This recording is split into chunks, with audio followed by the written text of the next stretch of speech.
Choose the team you want to start your franchise with. Use the option.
Choose the team you want to start your franchise with. Use the options on the left to edit league settings and choose what role you want to run the show as, a coach or an owner.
Choose the team you want to start your franchise with.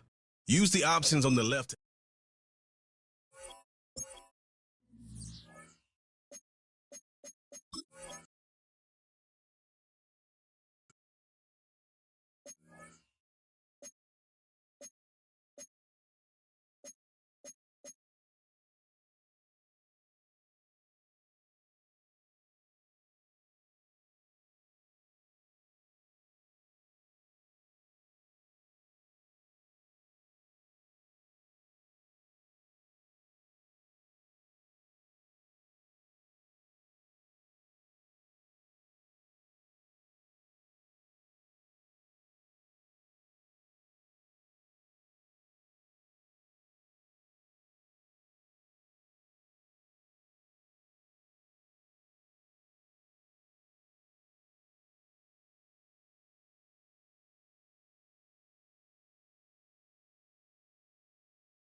Choose the team you want to start your franchise with. Use the option.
choose the team you want to start your franchise with. Use the options on the left to edit league settings.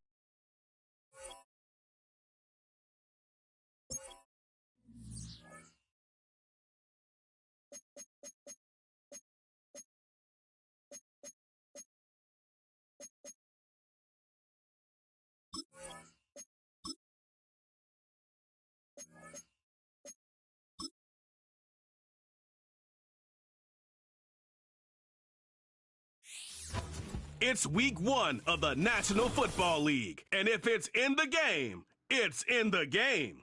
It's the Chargers and the Steelers. Next on Madden NFL 25.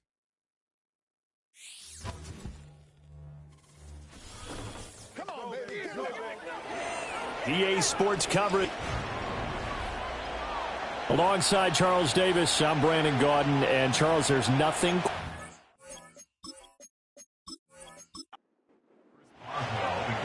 On to get us started now, the kicker, Chris Boswell. And with the terrible towels waving wildly, we are underway from Pittsburgh. And he brings us out past the 20 to the 24. Here are the Chargers ready to go on offense, led by their first-round pick in 2020, the man out of Oregon, Justin Herbert. And it certainly hadn't taken Herbert long to earn his status as one of the league's best and most entertaining passers. Locked and loaded at every snap. And the second he sees an opening, that ball is soaring downfield. You better be on your toes against him on defense. The second you turn your head, they'll burn you. And he's going to be met at the line of scrimmage and taken down. Calling no gain on the game's first play. And it's second down now. The tight end in motion right. Here's Herbert. This ball tipped, and it's going to be incomplete. Fortunate maybe to get that back. It's third down. Right where this set of downs started, they need a full 10 here to pick up the first down and move the chains. Herbert. And this pass broken up. Excellent coverage there on third down, as that was not an easy one to hold on to. And that's exactly what defenses talk about. You've got to find ways to get off the field when you can, especially on third down. And third down defense going to be vital in this game. Able to knock that one away and force a fourth down. It'll be a net of 40 yards following a punt of 44. And the Steelers will go on offense here, 1st and 10. So out comes this offense to take over for the first time. And a look at a guy, definitely got a little razzle-dazzle to him. Can do it with his arm or his legs. Their mobile QB. His ability to adjust on the fly is almost unmatched in the game right now, because it leads to a couple of snaps per game where you just sit back and ask yourself, how did he pull that off? Opponents can practice and prepare each and every week all they want, but this guy, he is hard to corral. Ball on the 36 now. Here's 2nd and 9. Again, a run with Gainwell. And strong running there as he's across midfield and down to the 49. That one good for 14 yards and a Steeler first. How best to describe that one? I'd say right down Broadway on that run. A straight-ahead running. I think that might be something we see a lot of between the tackles today. Well, he's enjoying things so far here this afternoon. Sees a crease and bursts through it for a solid gain. A gain of 3, 2nd down. Now they'll switch it up here and look to throw. Going right side here, and that's complete. And he's brought to the ground with another first down at the Chargers' 28. The Steelers able to pick up 18 yards there. I know some guys that love to start the year off with a deep shot downfield, trying to begin things with a home run ball. That might be the more exciting option, but I think that this was the smarter play.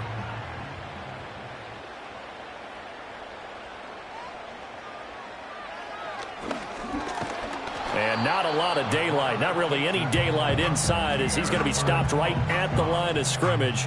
Brings up 2nd down. Back to throw. He's got it complete to Stephon Diggs. And he'll be out of bounds as he gets this down to about the 21 or 22. 7th play of the drive now as they come up on a 3rd and 3. And they'll try and run for it with Gainwell. And he will have the first down before he's tackled at the 12. They get 9 out of that one, and as a result, the drive continues. Quite the opening drive march they're on right now. It looks a lot like what we saw in practice prior to the game, doesn't it? You know, because on that last big practice beforehand, you go through your offensive script. You go through your play calling. You go through all this. He'll be hit and taken down at the 21. The former number 3 pick, Joey Bosa, bringing the lumber that time. And it's never good to take a sack. You really don't want to take one down here in this part of the field, down near the red zone. Not at all, because you're already pretty much assured of a field goal. But you take a big sack, it could push you out of range, and that's why defenses get a little more aggressive in this situation. They're almost conceding the 3 points. They want to push you back and try and take you out of that.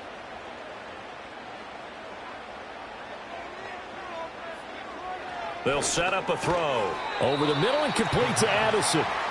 The result, only 4 yards there on the play. And they're going to be staring at a 3rd and long here. Tall task ahead of them here, needing a full 15 yards to move the chains. Now on 3rd and long, they'll look to throw. And probably the wise decision there. No one open. He just throws it away. And that keeps the field goal on the table as it's 4th down. Now Chris Boswell for the Steelers field goal try. From the left hash, this from 34. Boswell's kick is good. And the Steelers will jump out to a 3-zip lead. So a pretty good opening drive. That'll make the home fans somewhat happy. They wanted 6, but they got 3 in the early lead. And they should be happy. The guys look good getting down the field. That's got to give them a little bit of hope that good things are in store here today for them. And able to take it past the 25 and up to the 28-yard line. The Chargers get set to go here for their second drive. They went 3 and out on their first drive of the new season. Not an ideal beginning as they start drive number 2, 1st and 10. Herbert off of play action. Got an open man. It's Josh Palmer. And he'll be taken down, but not before they reach the 50. A good pickup there, a 22. Certainly no settling into the drive there. They came right out on the first play and attacked the middle of the field for a big gainer and a first down. From the 50, here's Herbert. He'll dump this off, complete to Dobbins.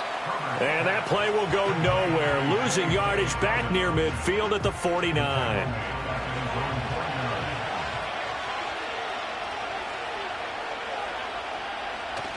Play action. It's Herbert. Pressure comes, and the Steelers take him down. Keanu Benton, the one who got in to bury him. What a nice read and play by the defensive tackle. Never bought the play action fake. Went right for the quarterback and put him on the ground.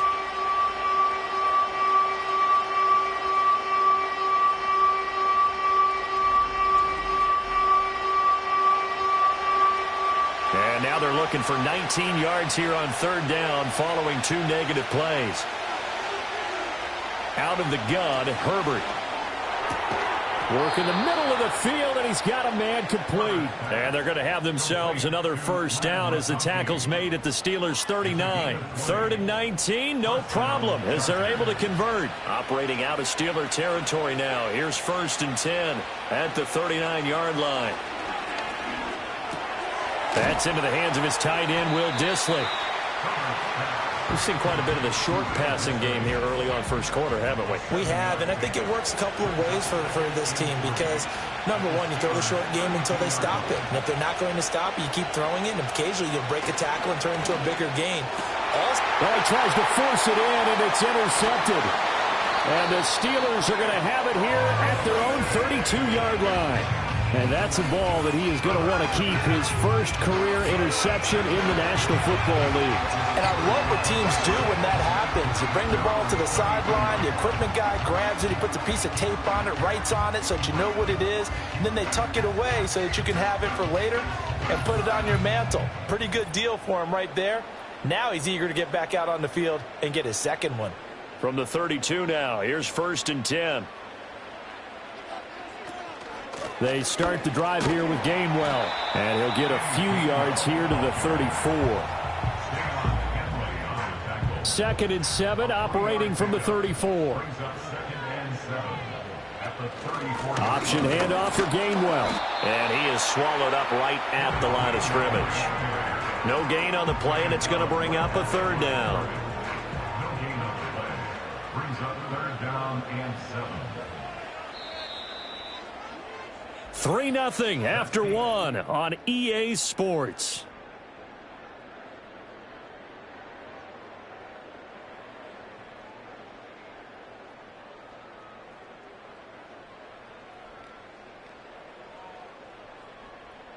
Second quarter action from Pittsburgh. It is the Steelers in control of the football. Here comes 3rd down and 7. As they've got it as we resume action. Out of the gun now on 3rd down. And it's knocked away and incomplete. The passing game not in sync here early. And now it's 4th down. That could have been a huge play, but give the defender credit. Stayed calm, stayed collected, and kept himself in a position to make a play on the ball without a penalty. Just a 2-yard return there following a punt of 48. And it'll be Charger football here as they take over. Herbert and the Chargers now with a 1st and 10 at their own 18. Trying to shake off the interception. He'll look to throw. And that throw behind his man. He missed him. Incomplete. I think he could have scanned downfield forever, but there wasn't anything available. Ends up throwing an incompletion, and I think he'll take that.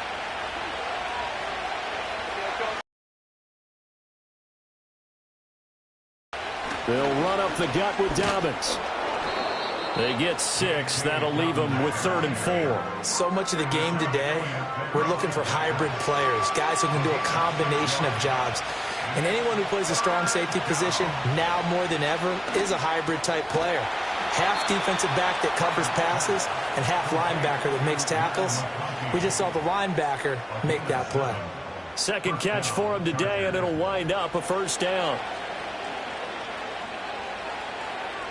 Back to throw here, Herbert. And his throw's going to be incomplete. I tell you, Brandon, this defense is playing with some confidence. Haven't allowed a point yet. Flying to the football. I'm telling you, it's almost 11 to the ball on every snap. Another nice job there to force an incompletion. A give up the middle to Dobbins. And he's brought down at the 34.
The Chargers on third down. They've been okay, 2 for 3 thus far. This will be 3rd and 6. Now Herbert with it, looking to pass. Pass taken in by his big tight end. And he is brought down, but not before reaching the 30.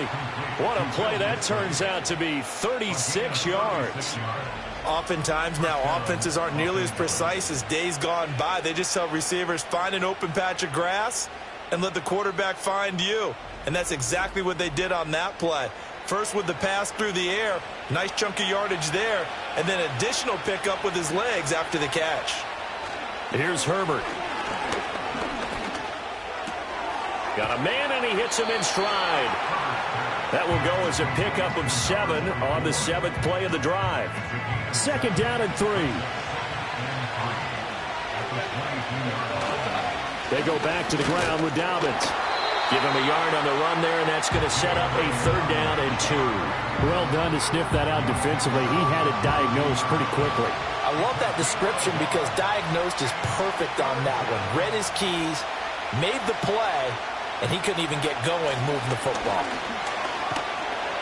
Well, this is not going to be enough. Was in search of 2 yards and only got halfway there. I know that speed is the hallmark of today's NFL game, but the key to good rushing defense is still having your linebackers set the edge.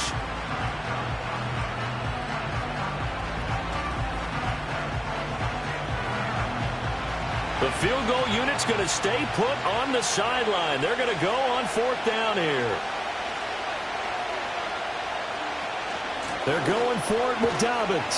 And he's not going to get there. Might have even lost a yard. He only needed a yard, but he couldn't even get back to the line of scrimmage. And this 10-play drive winds up yielding nothing. And defensively, they were ready for that, a full-on blitz on 4th down, and they stop him short of the marker. Oh, and someone's got to feel really good about that, and that's the defensive coordinator. He dialed up a great run blitz defense, and they hit it just right. Stack that thing up. They're going to feel awesome going to the bench after that big play.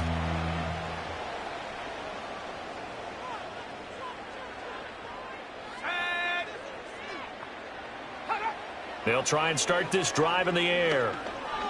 He's going to float this one deep right side. He's got it at the 15. And great yardage here all the way deep into Los Angeles territory. A big play that time for Pittsburgh. 66 yards. Every defensive staff harps on limiting explosive plays. Job not so well done there. Yeah, they talk about it all the time. A lot harder to stop, though, isn't it? And when you think of an explosive play, most offensive staffs define them as passes of 20 or more yards and runs of 15 or more yards. They went zooming past that number there. Now on 1st down, he'll drop to throw it toward the end zone, but that's going to wind up incomplete. Yes, sir. How about an attaboy there on 1st down? Got his hand in and knocked it away. Hands it off out of the gun. And he is going to be stopped cold behind the line of scrimmage. It'll go as a loss of a yard, so now they deal with 3rd and 11. I think we got to give it up for him right there. That's a heck of an athletic move for a big man right in the middle of the line. How about the play he makes there? Nowhere to run, and he finishes that one off for a loss. Oh, this will be incomplete. The rush gets home just as he was letting that go. That could have been worse. Instead, it's 4th down.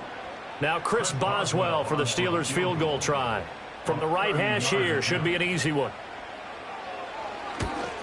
Boswell's kick is good, and they're able to double their lead in this first half. It's 6-0.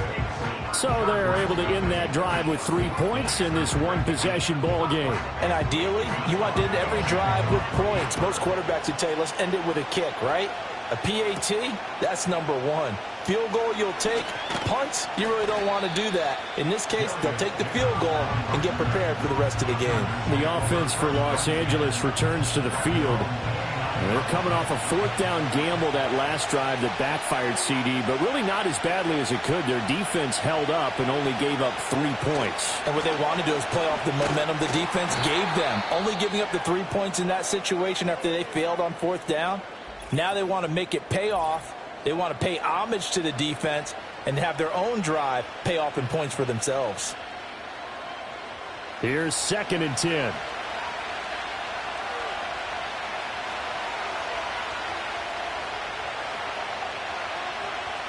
A shotgun snap for Herbert.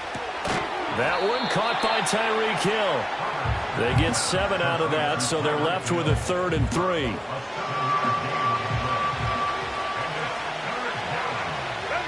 Herbert now. Able to find the open man. That's complete. And he is going to have the Chargers first down as they're able to get the 3rd down conversion. Normally on 3rd down and short yardage, you're thinking of throwing to your tight end. It's just going to be a simple chain mover. But this time they let him roam down the field, and a nice dart picks up the first down and then some. This offense finding its legs now. Here's another 1st and 10. Option play, and they'll hand to Dobbins. He'll work his way up the middle for a gain of about 4, 2nd down. Now, during that run, an injury here. We got one of those big blockers in some discomfort. Boy, you always hate to see injuries, especially tough here in week 1. Just hoping this is nothing serious. We'll take a quick timeout. Now it's Herbert. That one complete to Hill. 2nd catch for him today, and it'll wind up a 1st down. This has to go down as one of the simpler routes in the playbook, but oh so effective. Nice completion there. Keeps the sticks moving. Justin Herbert looking to pass. Oh, I'm not sure he saw the linebacker there as that's batted down and incomplete. 2nd and 10.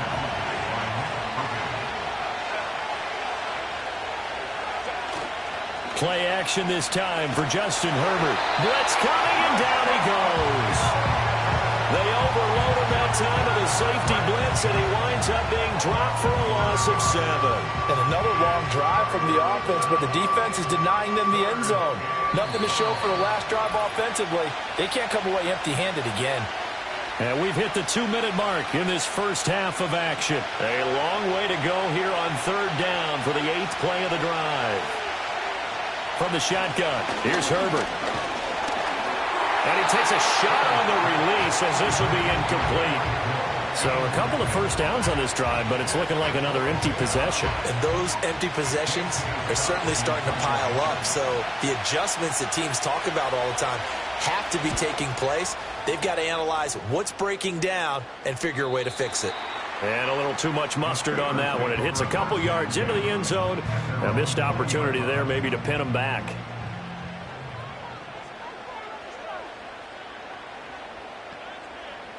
They'll come out throwing here on 1st down. And he can't get rid of it. He's taken down. They'll wind up losing 3 there on the sack. Good pressure, and it's 2nd down. Well, that's the 2nd time he's been sacked so far in the first half. And if they have designs on having a big year, on going anywhere, they've got to find a way to keep him upright so he can throw the football. 2nd and 13. Under pressure, and they got to him again. The Chargers going to signal for the first of their timeouts. So as they talk it over, we step aside. 3rd and 19.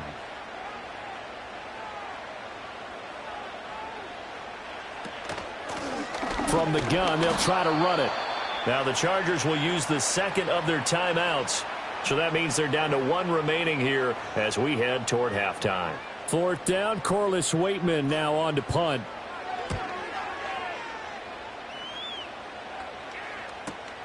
Now Hill to return it. Oh, a nifty juke there. Not much fun for a guy trying to tackle him. And that'll be a return of 12 following a very nice punt. And the Chargers will be set up pretty well as they take over in great field position.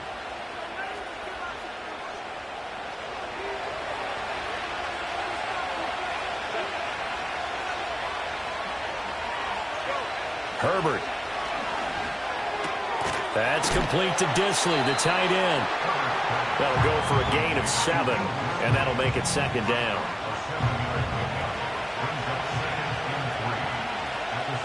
Here's Herbert. Open man, it's Palmer. 7 yards there and a 1st down. The start for them near flawless. Defense gets them a 3-and-out. 2 quick pass connections on offense. So that's how a team works together. Just what you described. Get them the ball, give them a little momentum, and they're capitalizing off of that. Thanks a lot, guys. So with 4 seconds to go in the half, here's the field goal unit onto the field. On the left hash, officially it's called a 51-yard attempt. And his kick is absolutely perfect. And they are on the board, trailing now 6-3. Well, the good news, at least they won't take that goose egg into the locker room, maybe a little something to build on. Yeah, it hasn't been the greatest of first halves for them, has it? But at least now, as you mentioned, they put some points on the board. And it's been funny in our experience watching games. Sometimes something as little as a field goal can change the fortunes of a team, and they could come out and look real sharp in the second half. Going deep for Diggs.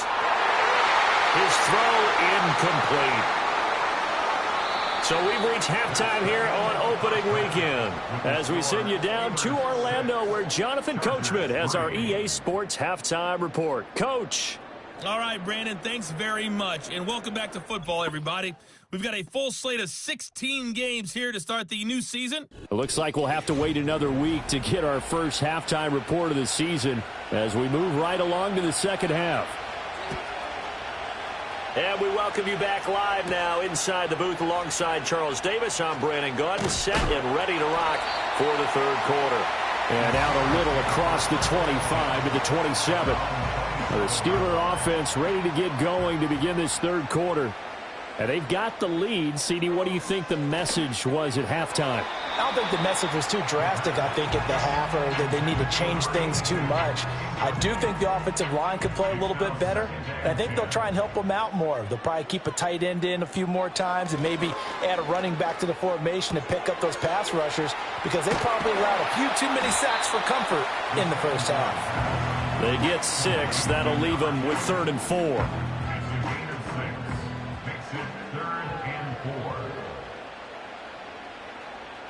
They're going to look to throw. That is caught. And he will have a Steelers first down by about 3 yards or so as they wind up getting 7 there on 3rd and 4. And defensively, they were in zone coverage there. Do you have to be a little careful? You're losing playing against a good quarterback like he is to not play too much zone? Yeah, you have to be careful about how much time you're giving up. I think it's a good point you just brought up. So maybe if you still want to play zone, you go to a zone blitz scheme. And you can drop anyone out of your defensive front, defensive end, defensive tackle. It doesn't matter. You just exchange someone to bring more pressure towards the quarterback and still try and cover downfield. He'll be taken down at the 48 for a pickup of 2 yards. When we talk about defenders, specifically linebackers, keeping their eyes in the right spot. He had that eye down the entire time. And you know that's not easily done because they throw a lot of misdirection at you. They try and fool you and get your eyes in the wrong place. But you're right about that one. He correctly figured that one out and made a really nice play. First catch of the new season for him, and he picks up the first. And that's well executed there on 3rd down, and I love the confidence that they had to let their tight end try and find some space in the middle of the field, right in their quarterback's line of vision. And QBs love to make that easy throw, and they hooked up there for a first down. They'll look to throw now on first down. And that's good for a pickup of 10 yards. And they'll be left with a second and about a foot. 10 yards on the pickup. It's 2nd and inches at the Chargers' 28-yard line. They'll set up to throw. He'll check this one down to Gainwell. So nothing doing there. And they'll be faced with a 3rd and inches. It's now 3rd and less than a yard. Let's go. Reload, check. Roll.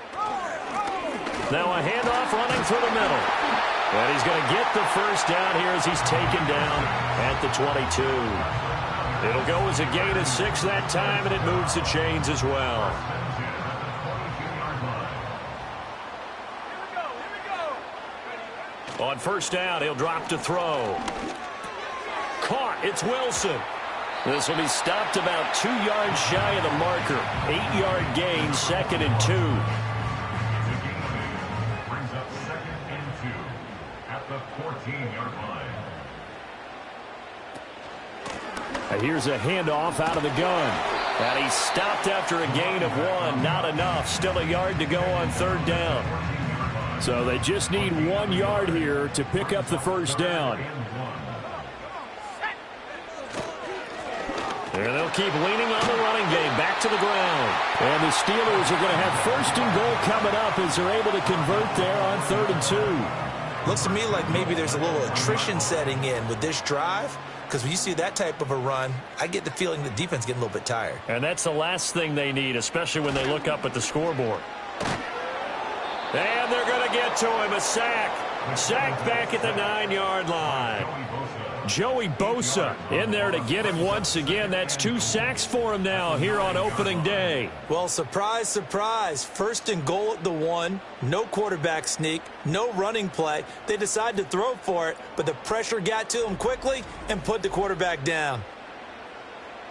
3 red zone trips have yielded just 2 field goals for them to this point, so they'll be searching for something more on 2nd and goal here. Back to throw here. To the end zone, but knocked away and incomplete. Certainly looked like someone was very confident in his ability to fit that one in. I would say he was overconfident because there wasn't a whole lot of separation there. Had that one covered pretty well downfield and knocked it away.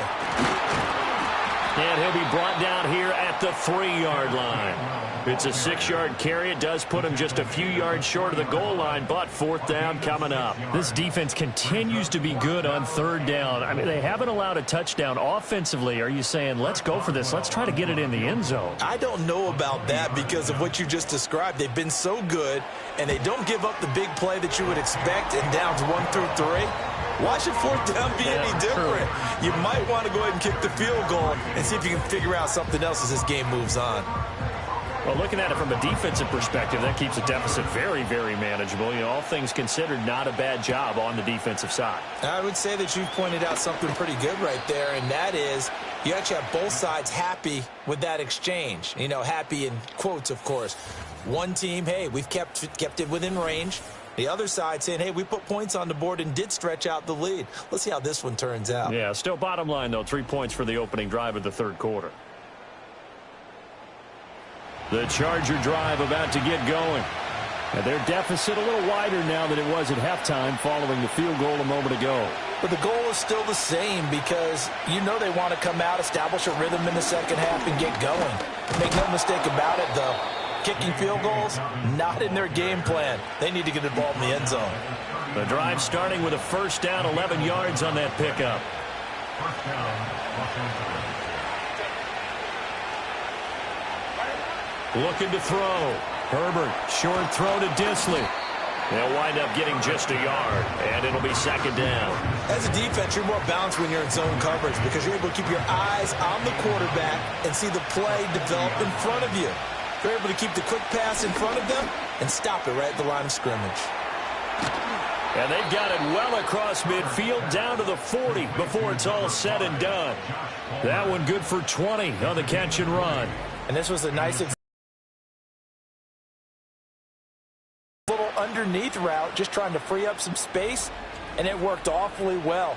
Got him not just space, but plenty of room to run after the catch to pick up really nice yardage. On 1st and 10, it's Dobbins. And a very determined run there as he'll take this all the way down to the 27. Good effort. Another strong gain on the last 2 plays. They've moved it a combined 33 yards. Still in search of their first touchdown of the game, but they're on the move. 1st and 10. An option handoff here to Dobbins. And he can only manage to get a couple. 2nd and 8 coming up. We are through 3 quarters here on NFL Kickoff Weekend. This is the National Football League on EA Sports.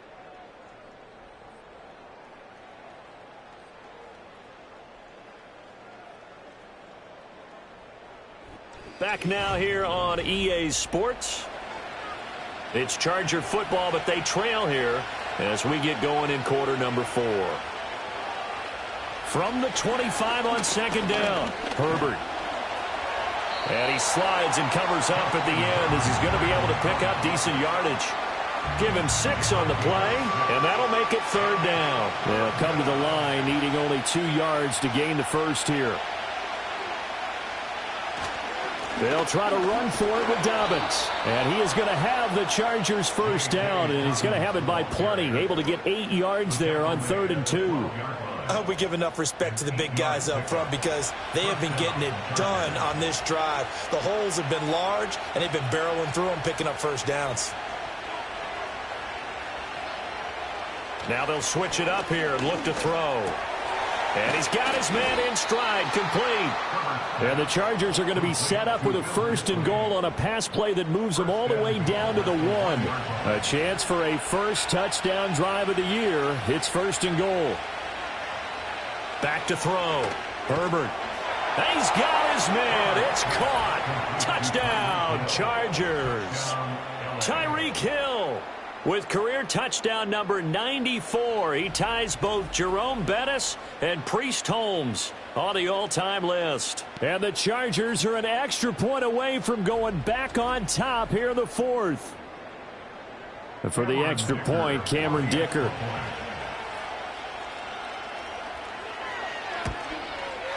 And he's 1 for 1 on the new year as his kick is good. That time a 9-play drive. And it ends with a touchdown pass to Tyreek Hill.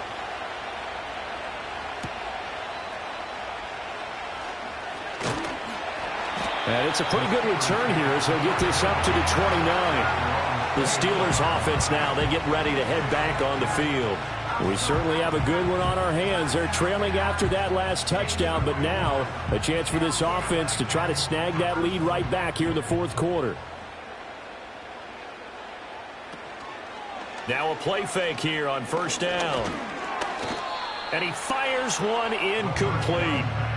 It certainly didn't appear that that's where he wanted to go with the ball initially, so he tried to get something out of it by dumping it off to his running back unsuccessfully.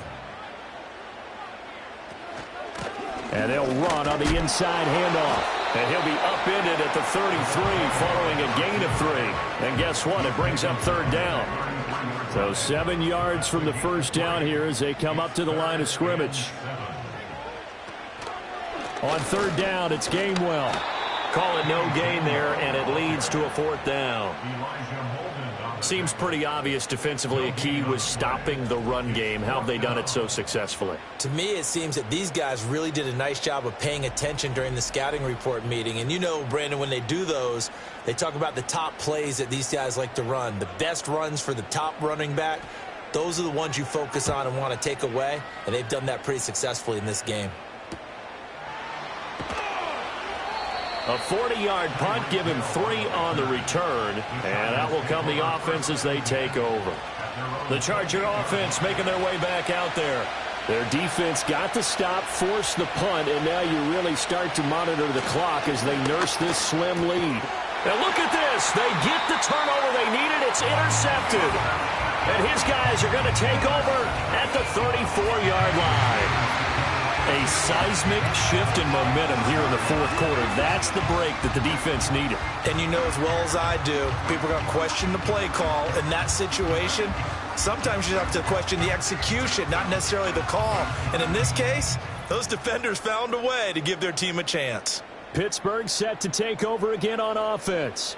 A golden opportunity for them now following the interception. They need to try to at least get 3. Obviously, a touchdown puts them in a much more secure position. And this will be a gain of 5 as he gets it to the 30. And that's exactly what you want on a first down run. Pick up 5 yards, bring up 2nd and 5. The defensive line, though, they've got to figure out a way to out-leverage the guys up front because the offensive line is winning at the point of attack. And they'll work it inside the 15-yard line before it's all said and done. It'll be a gain of 17 and a Pittsburgh first. And here we are in the 4th quarter, partner, and watch them drive for what would be a go-ahead touchdown. And you and I both know this is where you need a quarterback who can keep his cool back there. Not just for himself, but to keep the rest of the team relaxed too. And he just throws this one away. Smart decision here this close to the end zone, and it brings up 2nd down. One back in the backfield, he'll get the carry. And he'll get this one down to about the 10-yard line. He'll get only 3 there, so it leaves him with a 3rd and 7 ahead. It's 3rd and 7. He'll drop to throw. That's complete right around the 8. And he'll be tackled after a gain of 4. Still 3 yards short. 4th down. Timing is so important on a route like this because he's going to line up out right and then cut straight across the field. I think the ball might have come out a count or two too late because by the time he was able to secure it, not much of a chance to turn it upfield. Boswell's kick is good, and they take the lead here by 2, 12-10. So the drive here ends with a field goal. It does give them the lead, but this one's still certainly a long ways from over. It definitely puts a lot of pressure on your defense to hold the lead, right? They're happy to have it and happy to be out there trying to do so. But I know as a former player, in the back of their mind, they're thinking, why don't you score the touchdown and seal this thing? The Chargers offense and Justin Herbert getting set for this next drive. And it's been a struggle for him all afternoon. This defense has really done a nice job of making him earn everything he gets, and it's prevented him from getting into any kind of rhythm here today.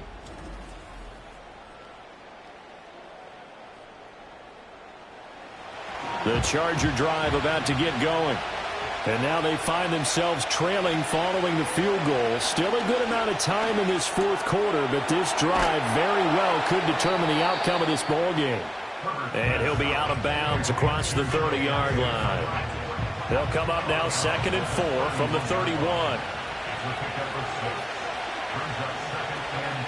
They'll fake the handoff. Now Herbert. Got a man, and he hits him in stride. And able to get this one across the 45 before he's brought down. 17 yards for the Chargers there as they've got themselves a 1st down. Well, this offense hasn't been at their best here. They've made some mistakes. They've been frustrated. They've been largely shut down. But then you look up and say, wait a second, this is a one-score game. So they're still very much in this, and they're on the move here with a 1st down. 59 yards rushing for him now as he's carried it 13 times. Just week 1, but already plenty of interest. We come up on a 1st and 10. Now Herbert with it, looking to pass. And they're able to get this one past the 30 down to the 25. Well, there you go. Save your best scramble of the day for a big-time situation in the 4th quarter, picking up the 1st. You don't want to use it up early, right? You want to make sure you save it for that exact moment, that key time. And that's what he did, although you and I both know it wasn't planned that way. But what a nice job using his eyes, scanning the field, and realizing when it was time to exit the pocket and go. They'll try again here. 2nd and 10.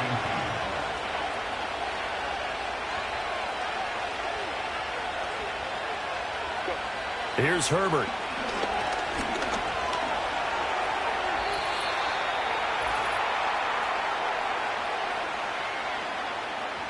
So it's Charger football as we welcome you back from the 2-minute warning.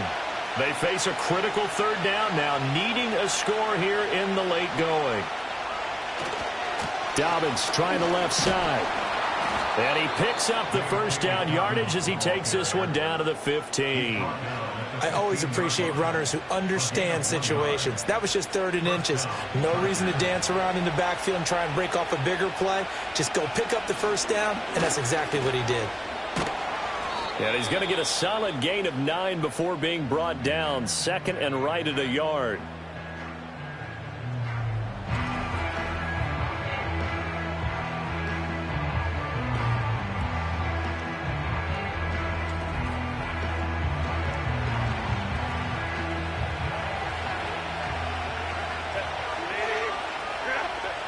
Now Herbert. Quick hitter here. It's complete. Now the Steelers use the 2nd of their 3 timeouts as they'll head to the sideline and talk over what to do next.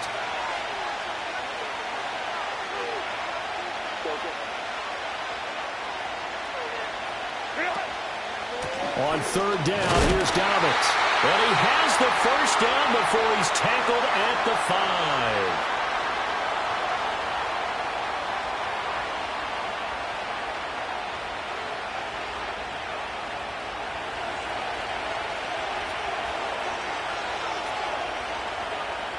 Herbert to throw. And he takes it in for a Charger touchdown. A 5-yard touchdown. And the Chargers have taken a 4th quarter lead.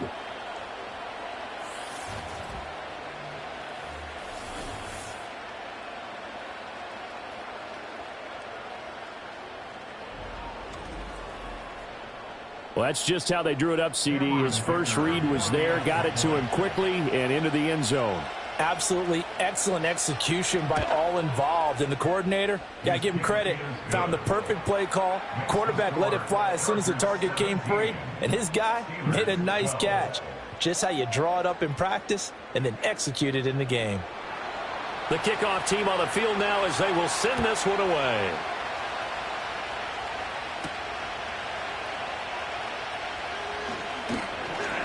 And the tackle going to be made right there at the 25-yard line. So now the Steelers down by 5, 1:09 to play. This is only week 1 of the season, folks. Get strapped in as they come up here 1st and 10. He's back to throw. Firing quickly here, and that's complete. And he's upended at the 33 following a good pickup of 8. He'll look to throw. A throw out wide going to be incomplete. Not only did he have a chance to scan the field there, it felt like he had a chance to scan it twice. The protection was that good. Unfortunately for him, the coverage downfield, equally good. And he can't get a throw off. He's taken down. What a huge play at this point in the game. And it's incomplete. They cannot convert, and they turn it over. They had to go for it with such little time remaining, and the Chargers will get the football back in excellent field position. The Chargers offense and their quarterback set to take the field once more.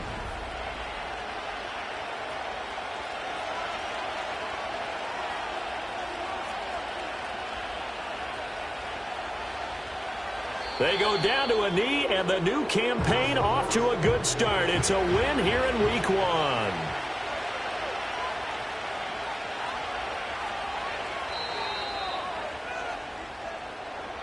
Well, CD, always a little extra excitement for week 1, and one of our early window games here in week 1 on a Sunday comes to a close. Good to be back in the booth with you, my friend. And it's good to be back in the booth with you as well. And we know that not everyone's going to start the season 1-0, right? Half the league is going to have a loss on their record. But everyone's going to have to build off of that opener. And how many coaches tell us every single year, you make your most progress between week 1 and week 2. We'll see how both of these teams progress the rest of this season. So for L.A., hey, you get a win, you get it on the road. You can't ask for much more than that to start the year. And they'll get another road test next week as they head to Buffalo to take on the Bills. Meanwhile, for Pitt,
Choose the team you want to start your franchise with. Use the options.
Choose the team you want to start your franchise with.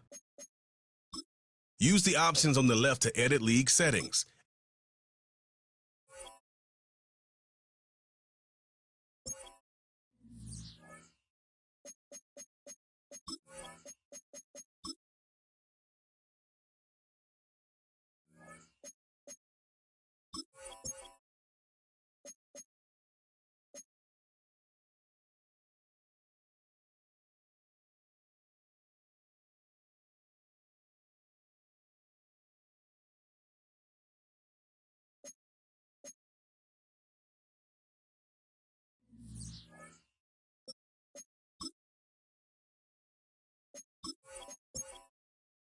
Choose the team you want to start your franchise with. Use the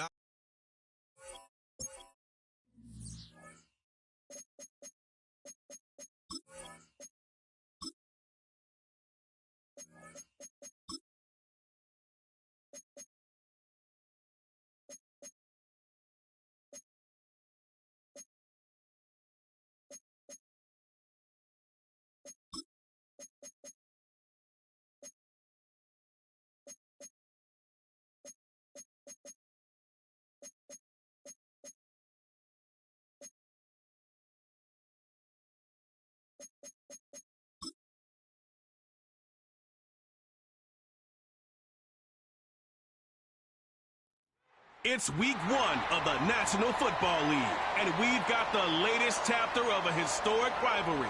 It's the Saints and the Falcons, next on EA Sports.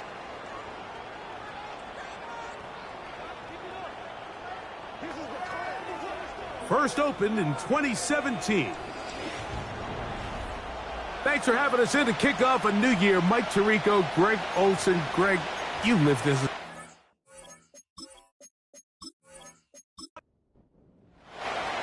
So what lies in store for these teams this season?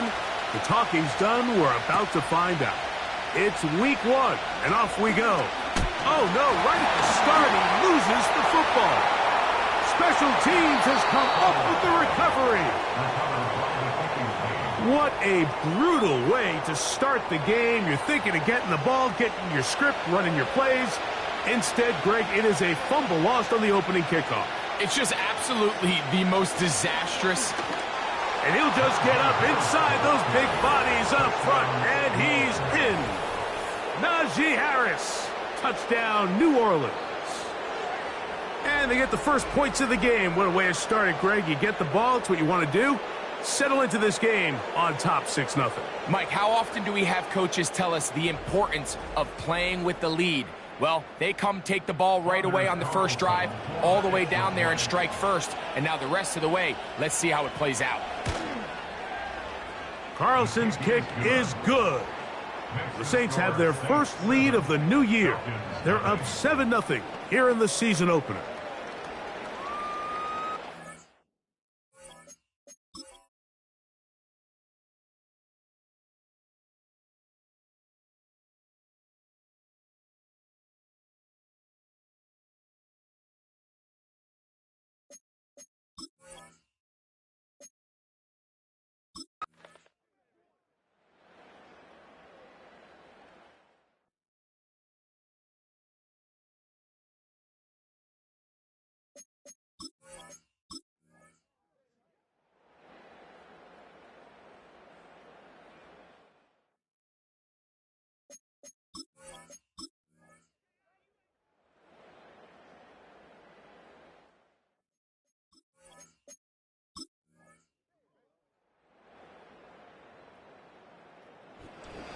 one a win for the visiting Saints.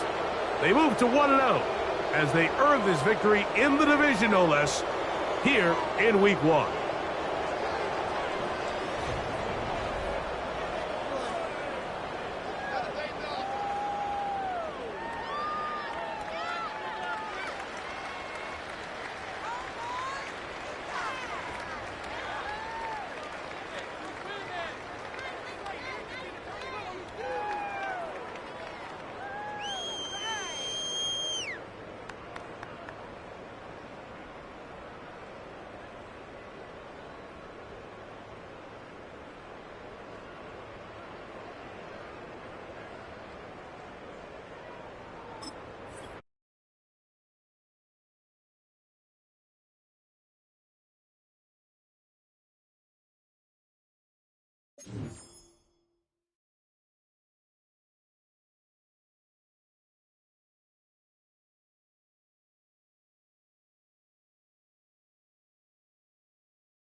Choose the team you want to start your franchise with.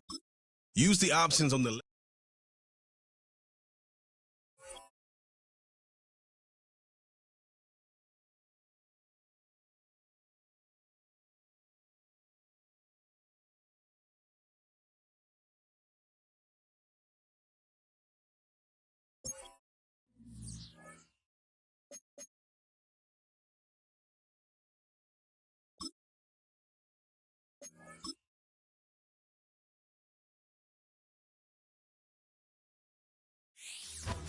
It's week 1 of the 2026 season, where we'll see two of the NFL's oldest and most storied franchises. It's the Bears and the Giants, and it comes your way next.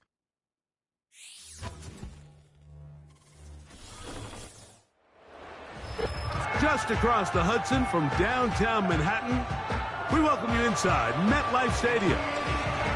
Thanks for having us in to kick off a new year. Mike Tirico, Greg Olsen. Greg, you lived this as a player.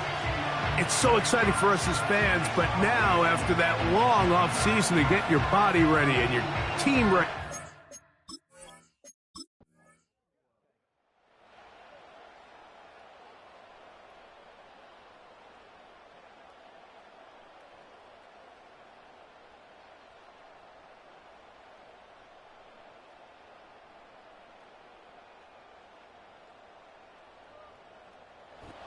So it's a win for the men in blue. The Giants get it done. They move to 1-0.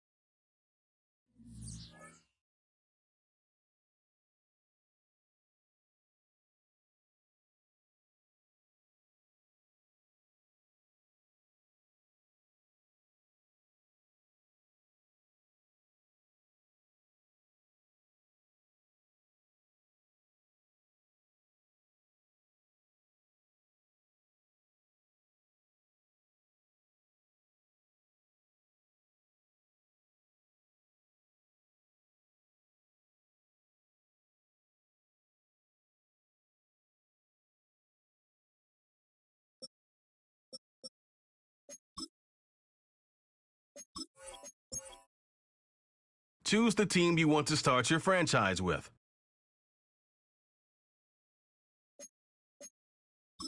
Use the option.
Oh, here we go. Ready, right?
Go now. Ready, ready?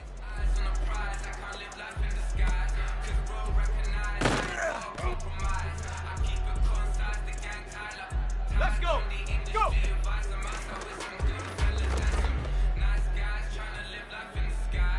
Here we go. Here we go.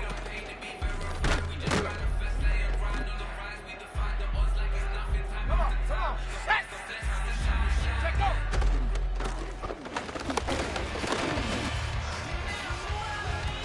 Here we go. Set. Hook.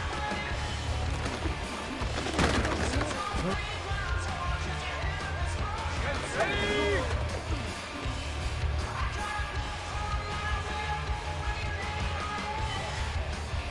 Okay, break.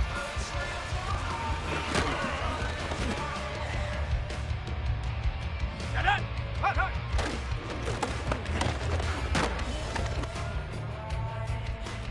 Ready up. Ready.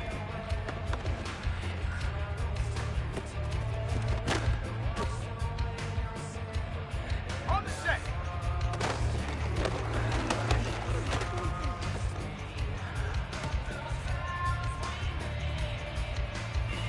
Go. Ready.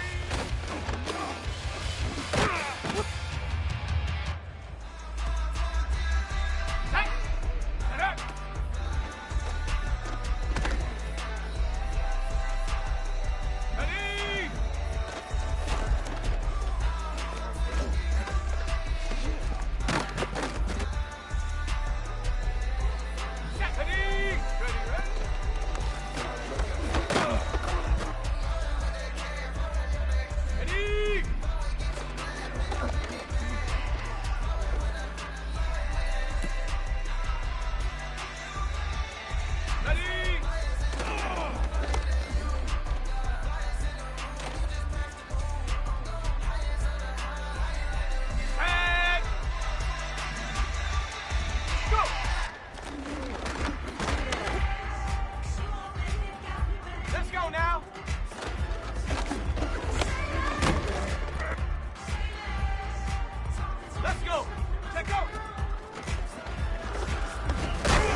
Let's go. Go.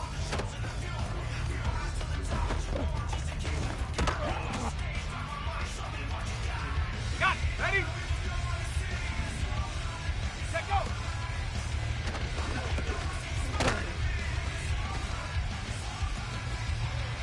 Here we go. Here we go.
Choose the team you want to start your franchise with.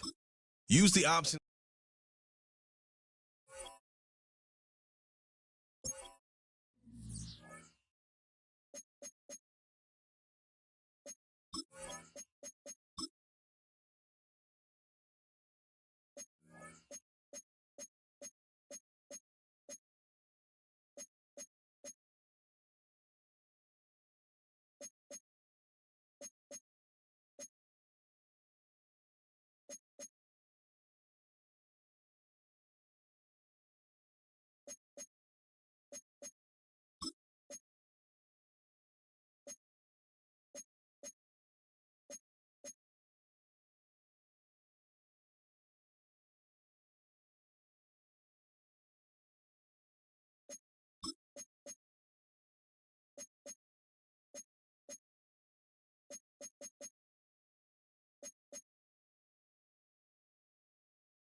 It's week 2 of the 2026 season, and it's a battle for bragging rights between Ohio's two teams. It's the reigning Super Bowl champs and the Browns, coming up next.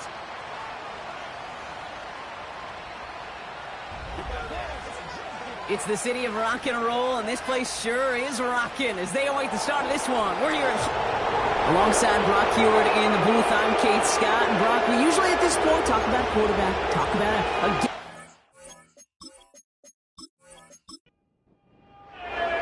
Neither team got the start to the season that they wanted. Let's see who can right the ship as week 2 gets underway. Has this at the 6. He's got a lane up past the 30. And great starting field position here as they bring him down beyond the 40. So here come the Bengals, ready for their opening drive. And it'll be their second-year quarterback who's bringing them out. Their loss last week, it really isn't on him. He had a great game. He checked off a lot of the boxes they had for him in the game plan going in, especially the one at the top, Kate, getting him to the end zone. 3 touchdowns, just 1 interception. If he does that again here, they should be winners. And he drives that front backward on a gain of 4. 2nd and 6 coming up here. Throwing off the play fake here. Into the hands of Gesicki, complete. And he's got it. Into Browns territory. 1 yard, all that's needed. This is 3rd and inches. Robinson on the inside give. And he's down. Looks like they made the stop at the 46-yard line. 3 yards there and enough to move the chains. That is your old school meat and potatoes call right there. Don't even think about throwing it. Just rush it ahead and get what you need. And he'll advance this down to the 38-yard line. Pickup of 8 on the run, and that sets up 2nd and 2.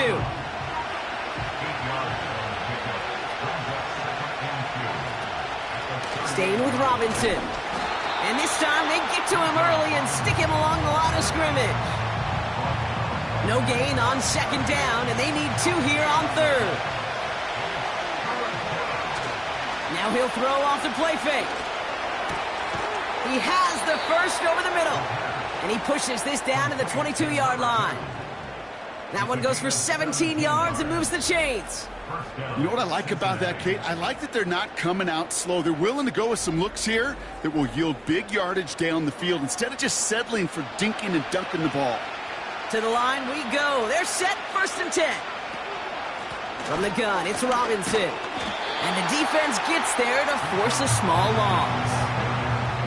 Well, he was supposed to be the one who chipped away a few and got a new set of downs started right in rhythm. Instead, he's now forced to pick himself from behind the line thanks to a great effort defensively. The toss now to Robinson. Room to the right. Even though that run did not net them a 1st down, I can promise you this, Kate. I promise you. I know how it works. They're going to circle that one. They're going to remember that one. And when they need some key yards on the ground, they'll come back to that call later. And he'll get this inside the 10 to the 9. A gain of 3, and now they're going to be able to plan for 1st and goal. Win the early battle. Get a little leverage. Low man wins off the line, and that's all that was needed to ensure that 1st down right there. Changing things up. They're going to throw now. And he will score. It's a Cincinnati touchdown.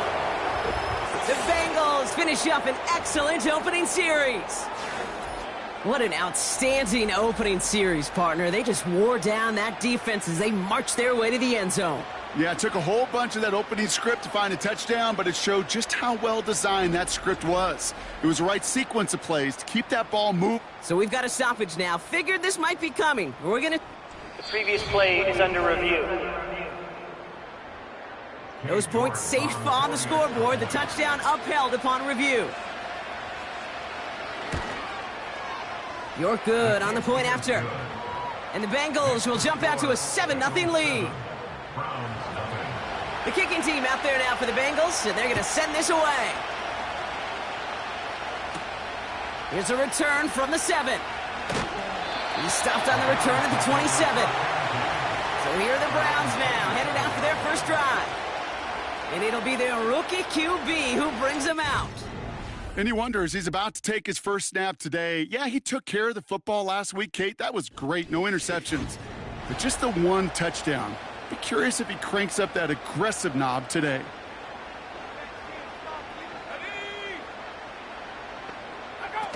Play action on 1st down. Pocket isn't holding up. They're able to drop it. And the big play drives them backwards. 2nd down coming up. We spend so much time talking about an offense and how they script their first 15 plays typically. But how about that defensive coordinator, that head coach? Heck, every player on that sidelines, you couldn't script it any better. Well, other than maybe taking the ball away, creating a negative play, creating a sack, creating an offense now behind the chains, that's exactly how you're looking to start. Throwing on 3rd and long. And that one's too far in front of him, so now they're facing 4th down. His first target doesn't lead to his first catch. So that brings up 4th and long. The Browns are lined up to punt. And he'll punt it away to end a disappointing opening drive.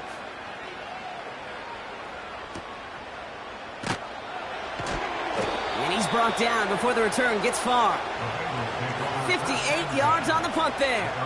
And it'll be Bengals football. The Bengals all set to go for their second drive. And they take the field exactly where they want it to be, Brock. Up a touchdown early and with the home crowd a little quieter than normal. I'm not going to lie to you, Kate. I think most quarterbacks, competitors love playing on the road when they do just this. Just quiet them. Right? Turn them against their own team. They were quiet after that opening touchdown. You score another one, you're going to start to murmur, and we might even hear a few boo birds. On second down, Robinson. And he's able to get back to the line, but that is all. No gain on second down, and they need 2 here on third.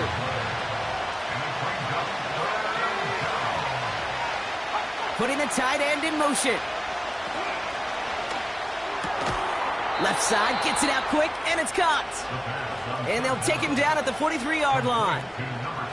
A 5-yard gain on the play. And it sets up a Cincinnati first down.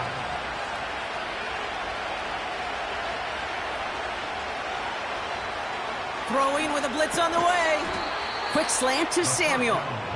And he made a bid for midfield there, but stopped on his own side at the 49. 2nd and 3 now.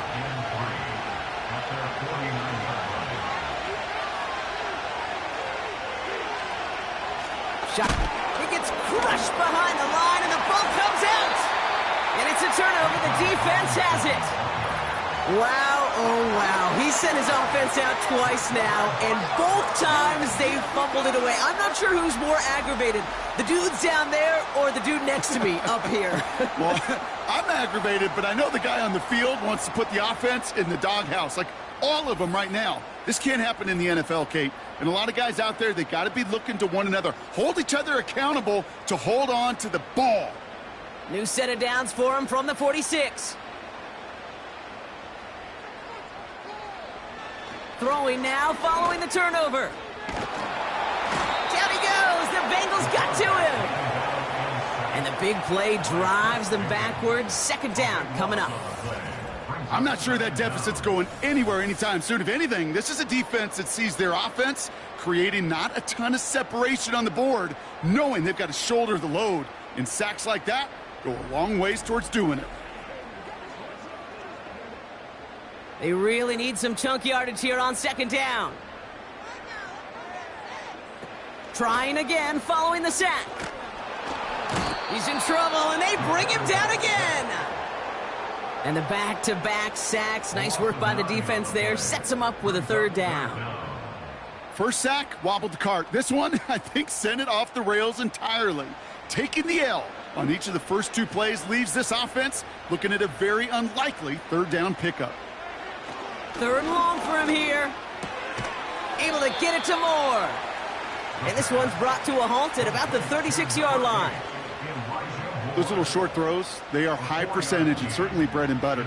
But they really run the risk of a quick tackle just like that and being stopped short of the sticks.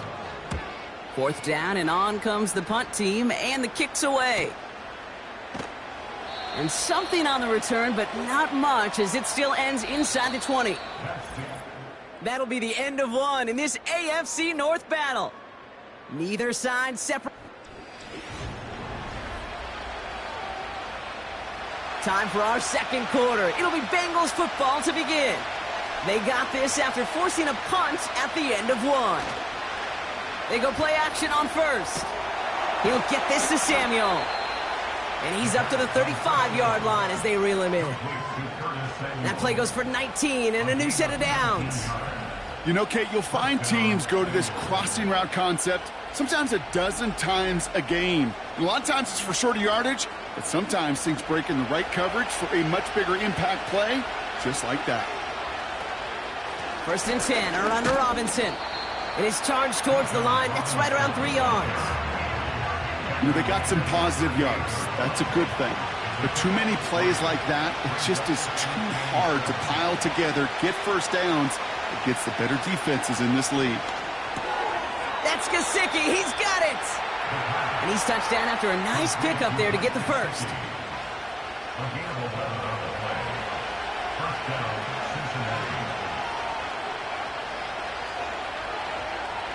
From midfield now. Got a man. It's Gesicki. And he has it to the 42 before they make the stop. After a good pickup, they're set up with second and short.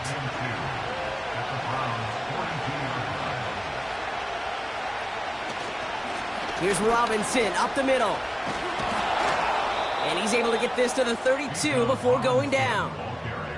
They come through with a nice gain there. Gain of 10, first down. This offense will take that from their ground game every time. But I know, because I've been around this league a long time, runs like that, they're really hard to come by. It takes everybody. And maybe a little breakdown there on defense, too, to take advantage of. And he's got a decent gain before being brought down. 2nd and 6 coming up here.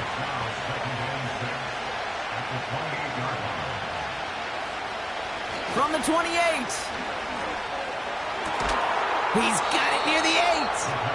And he has it down to the 8-yard line on the play. They rip off a big chunk of field, and it sets him up with 1st and goal.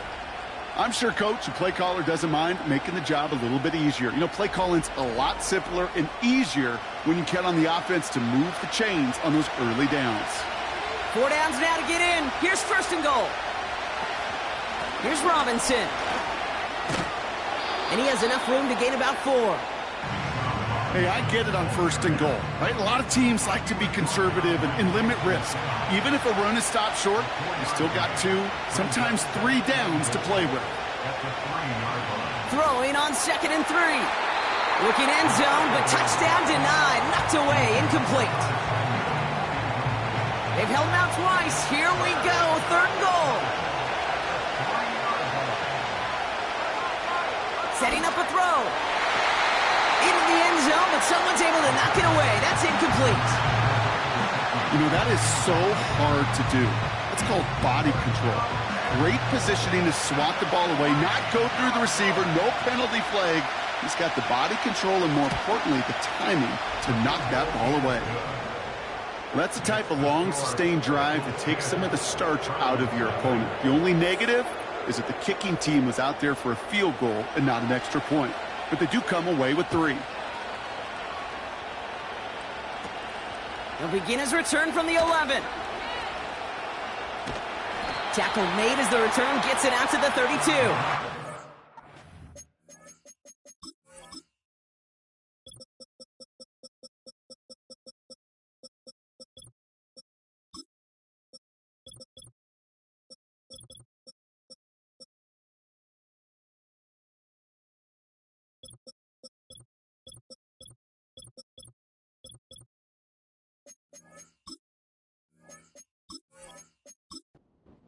Cleveland offense back out and getting set for the drive.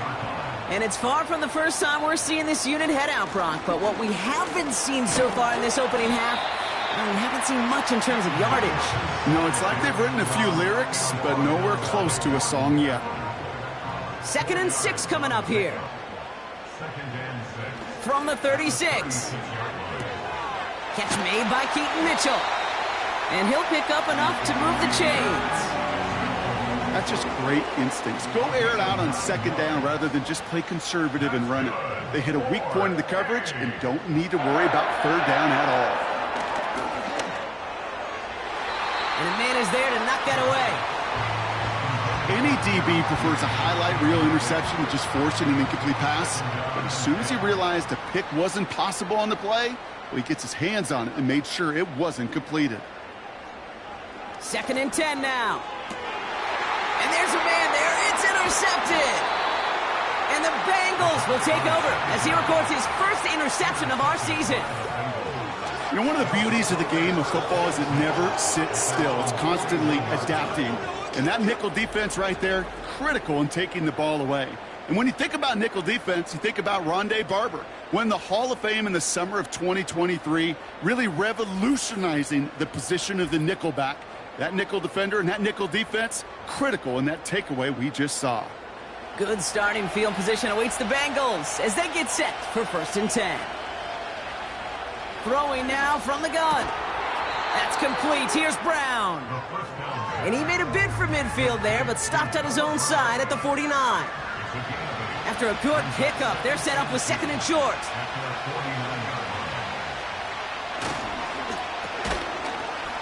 And he's caught behind the line for a loss. I wish everybody had the opportunity to feel how fast that decision is made. With that RPO, it is a split second. And when you make the incorrect read, well, the play's busted up before it ever has a chance to start. Complete beyond the marker. And this is marked down right along that 40-yard line. It's a gain of 12 there. And it'll be first down, Bengals. New slated downs to approach here from the 40. Handoff now to Robinson. And the middle holds. They don't get anything on the run. Call it no gain on that run, and they face 2nd and 10. So it's the 2-minute warning here from Cleveland. The Bengals trying to make some noise before halftime. 2nd and 10, need to get some positive yardage here. They'll try and throw it here. Completes. It's Bijan Robinson. And they finally...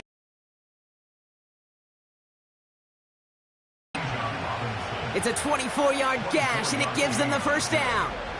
So many cool fundamentals on display right there, Kate. Look the ball into your hands, number one. Don't turn your eyes away from it before it gets to you. And then when you've got that catch secured, snap that head forward and find that space upfield to turn a good play into a great play.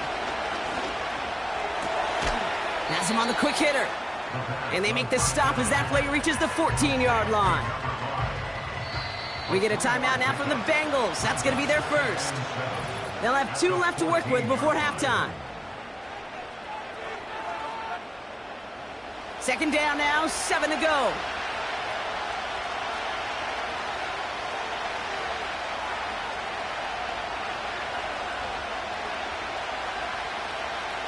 Throwing from the gun. Into the hands of Samuel, complete. And he'll go down. Looks like they're marking him at the 11. Chance to move the chains here on 3rd and 4.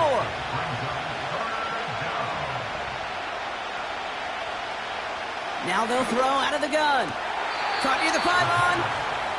And now he's going to head out of bounds after a nice...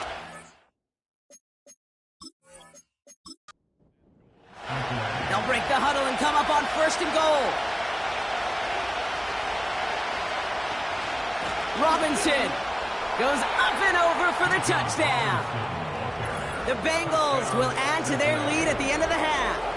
It's a Bijan Robinson touchdown. York now for the extra point.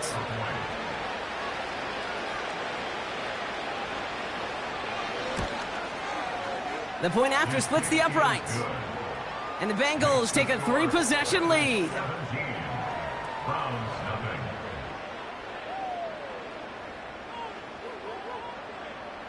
The kicking team out there now for the Bengals, and they're going to send this away. Fielded at the 7.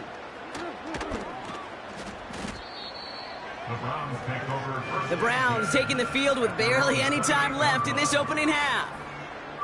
And with field position and the clock against them, probably not going to see anything of substance here before halftime.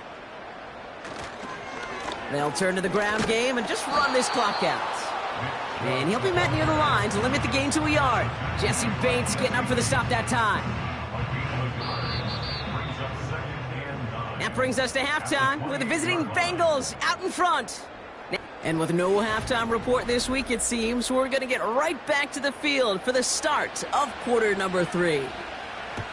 The kicking team out there now for the Bengals, and they're going to send this away. Return coming from the 6. Coverage team gets him down at the 26-yard line. The Cleveland offense headed out for this first series of the second half. And this game might be going better if he could have some more time just to work back there. This pass rush has been all over them. Really keeps taking this offense out of any grooves that they've managed to get into.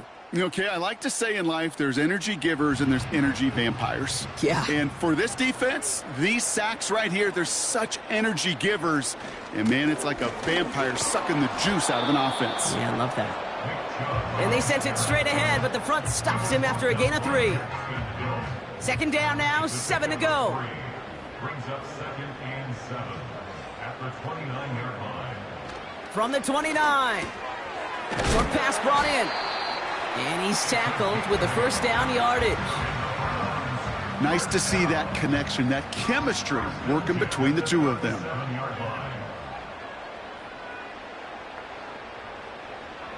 Out of the gun, they'll look to throw. Judy there to grab it. And he's short of the first after a mile gain. After a good pickup, they've got 2nd and 4.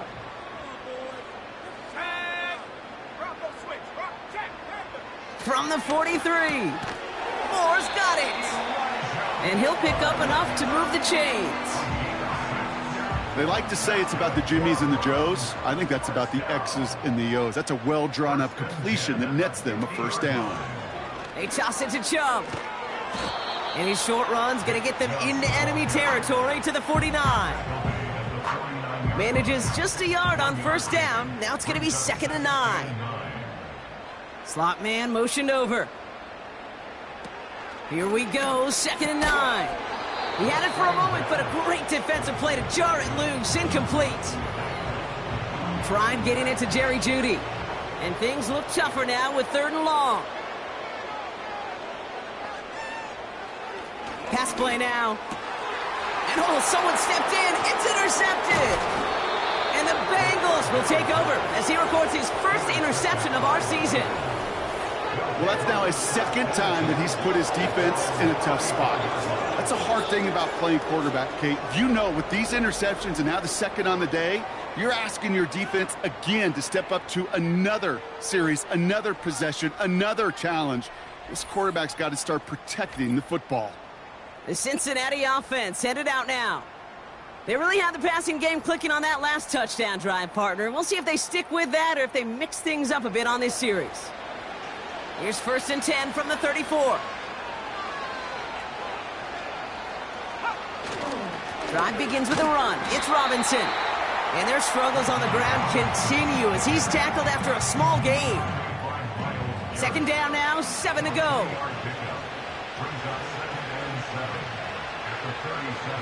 From the 37. Hits him on the out route. And this is pushed ahead for a gain of 5. From the secondary, Grant Delpit on the tackle. Short yardage situation here. It's 3rd and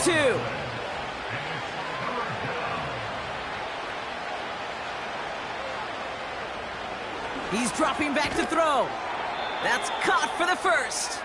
And he made a bid for midfield there, but stopped on his own side at the 49. That one gains 7. And it sets up a Cincinnati first down.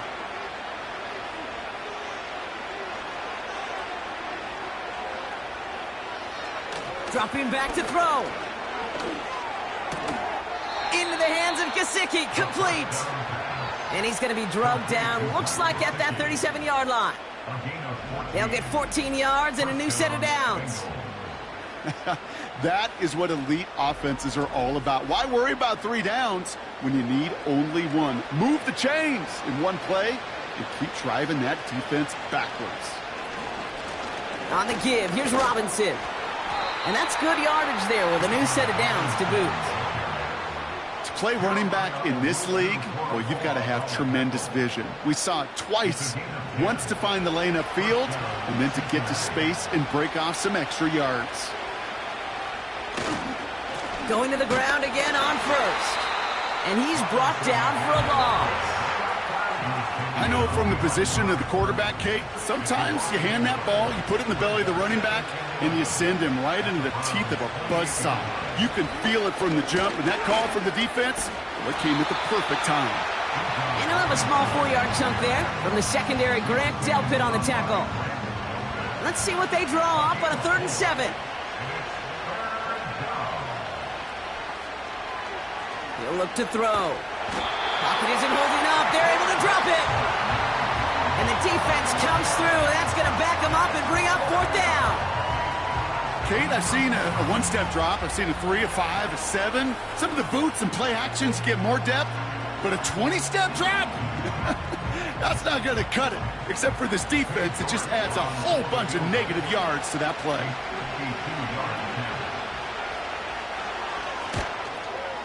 And this kick is good. He needed to get all of it there, and he did. And that one was hit great. It sails on through without incident. The wind was at a sails, Kate, and it certainly helped that football fly true and right down the middle. And from that distance, to hit with that accuracy is one impressive shot. And a decent return ends as they bring him down inside the 30. The Browns are being led back out there on offense by their quarterback. And as we can see here, it hasn't been the easiest game for him to operate out there, right? Number of rough moments for him. This defense able to pick him off twice to highlight their performance against him.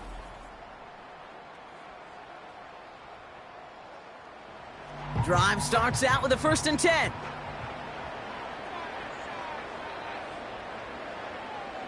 Interception last drive doesn't deter them. They're going right back to the air. And 2 yards is all he's going to get before he's caught. Dax Hill up for the stop. 8 yards to go. Let's see how they approach this 2nd down. Throwing from the gun here. That's to his back, Nick Chubb. He's got a gain of 6 there. Dax Hill up for the stop.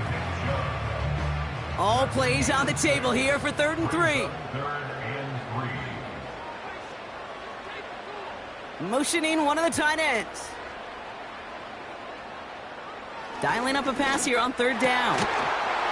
Defender arrives right as the ball does, and the hit knocks it free. Incomplete. Working across the middle, Brock, it is tough for anybody to make plays through all that mess, even when you're the biggest and baddest pass catcher on the roster. But as a tight end, you're going to be disappointed because that's what you're paid to do. It's one thing for those undersized receivers you talk about. It's another one for these big tight ends. You are paid to make that catch through contact. If you couldn't do it. And the coverage team is there as he fields it, so almost nothing on that return before he stopped. The Bengals headed back out on offense. Their quarterback returning to the field now. And the drive will start out with a 1st and 10. And like we've seen from him before, Brock, he got a good game going early through the air and kept the pressure up from then on.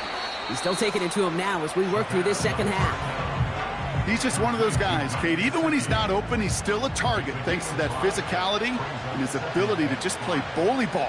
They don't like forcing into coverage, but sometimes when you got a bully like him that can create space, you just find a way to get. Oh, he was on the move, but so was the defense, and they take him down.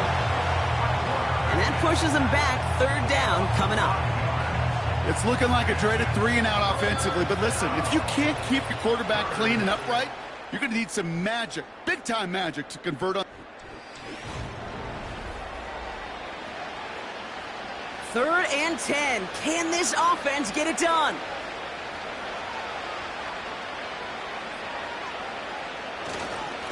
This is Robinson. And he'll get it up to the 27. That's an 11-yard pickup, and it gives them the 1st down. It was University of Wisconsin, Kate, the first time I heard this term, slow to explode through. And think how good that Badgers run game has been at the college level. Well, they made runs like that look easy. Slow to explode through. And he found some running room for a nice gain. Good run, gets him 7. That brings up 2nd and 3.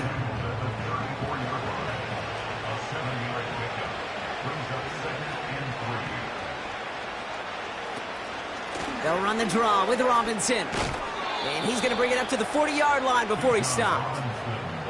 They get 6 and a 1st down as well. Well, looky here. You don't even have to worry now about a 3rd down call as that run moves the sticks.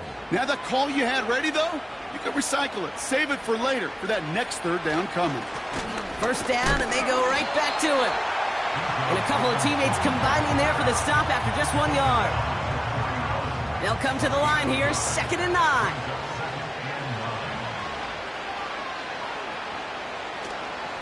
Another carry for Robinson. And that tackle stops him after a solid gain. Call it a gain of 6, and they need only 2 now on 3rd down.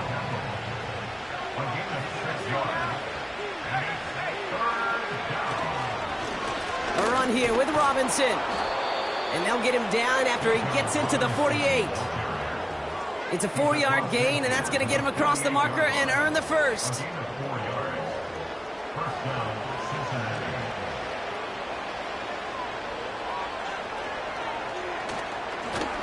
Here's a give to Robinson. And he has it to the 42 before they make the stop. Give him around 6. That's going to make it 2nd and 4. A 6-yard pickup brings up 2nd and 4. Robinson on the inside give. And the defense gets there to force a small loss. We take a break from his regularly scheduled programming of pass coverage duties to see him add in a little contribution in the run support. And his teammates, you could just see the body language.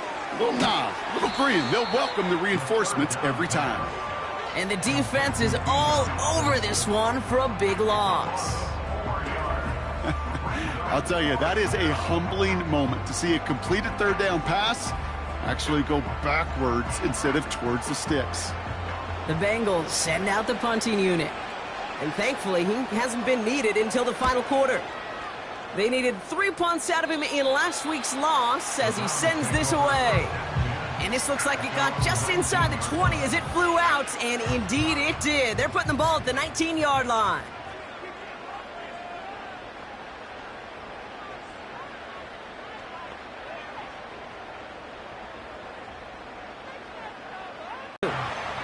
And he's able to get it to the 21 as he goes down. He puts some air under this one, deep right. Had the window to go deep, but just couldn't make it happen. Now it's 3rd down. You know, I love this, Kate, from an offense. Just philosophically, stretching that secondary out with your tight end. Even still, one of the deeper targets you're going to see him get. It's a shame they couldn't quite connect. And he's brought down after a nice gain and a 1st down. Catch made left side by Judy. And they catch up to him, but not until he's got a huge gain and a 1st down. Finds him on the crossing route. And he's down inside the red zone before hitting the deck. 1st down from the red zone. Escapes the pocket. He's keeping it. And he has the Cleveland touchdown. The Browns get it back to within 2 possessions. Great play by the QB there, Brock. The play broke down. He didn't have much of a choice other than to escape and improvise. And in the end, turned out to be the best call he could have made. It is such a necessary tool in today's NFL for that QB to put right in his tool belt, Kate. You know, in my day, you could be a blacksmith, right? You just do the job and stay in the pocket. Not anymore. You got to be an artist. And you got to be an artist that can create when things break down. And that's big time to get a touchdown out of it as well. That one right down the middle. And the Browns drop the lead back to 13. Well, this one not quite over just yet. They've got 3 timeouts at their disposal, but really need to make the unexpected recovery here. And the Bengals hands team does its job recovering that kick. And he takes it just inside the 40, down to the 39. Now we're on with Robinson. And he'll start pushing them into field goal range. A small gain to the 38. So after the 2-minute warning, another stoppage here. The defense is calling time. 1:55 to go. They'll come to the line here. 2nd and 9. Staying with Robinson. And that hit stops him in his tracks. Now we get another stoppage here. Just 1:52 remaining. The defense burns a timeout.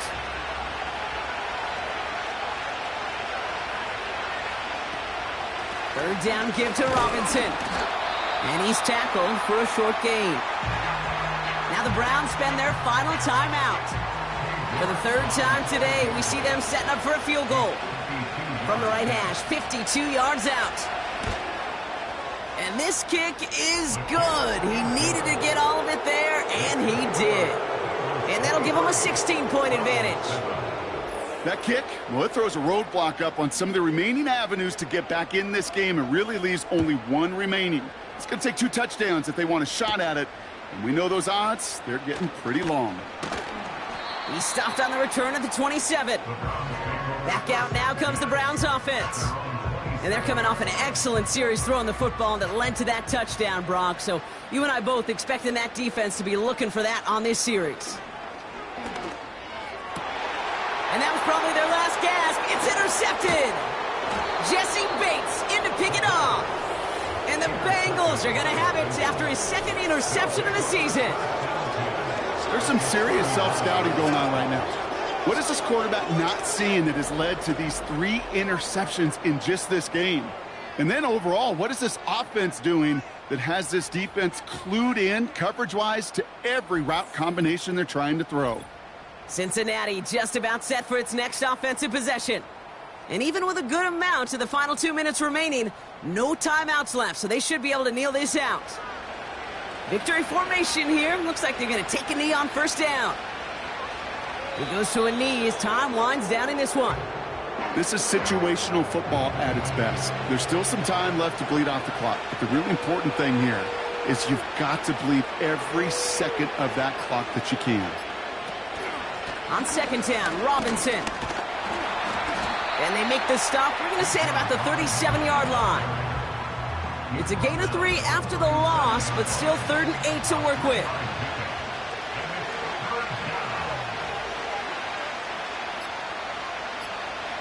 They drop to a knee, and what little time we have left here is going to tick down. Nothing left to do now, Kate, but celebrate on one side and watch on hopelessly from the other. What a hard-fought effort to get to this spot, and now you can enjoy the victory. So the Bengals take this one on the road. And they take the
Choose the team you want to start your franchise with.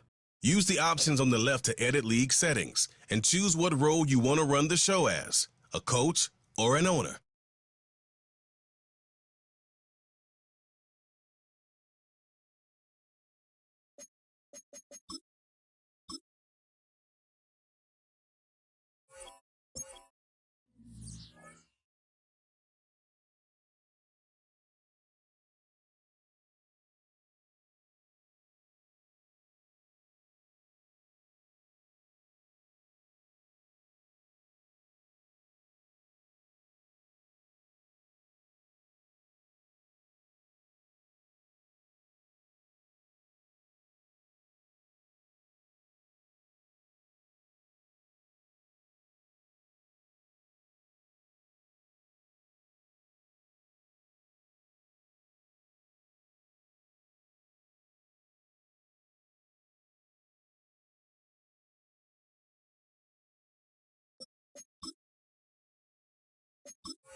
Choose the team you want to start your franchise with.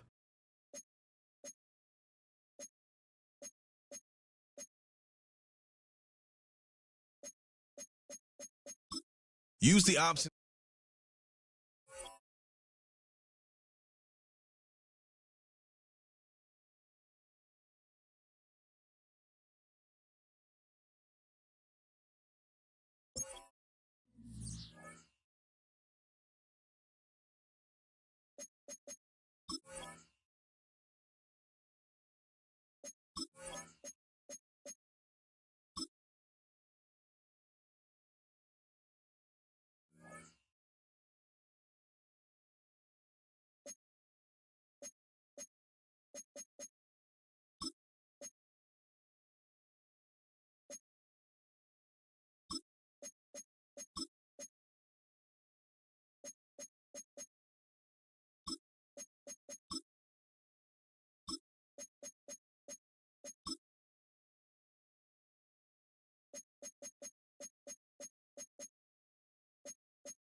It's week 2 of the National Football League, and it's brought to you by EA Sports.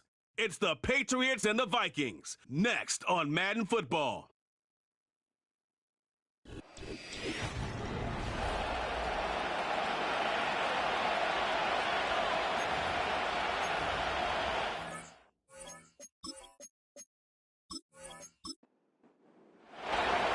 Stage is set. Ball is on the tee. And off we go on EA Sports. A safe kick taken at the 5.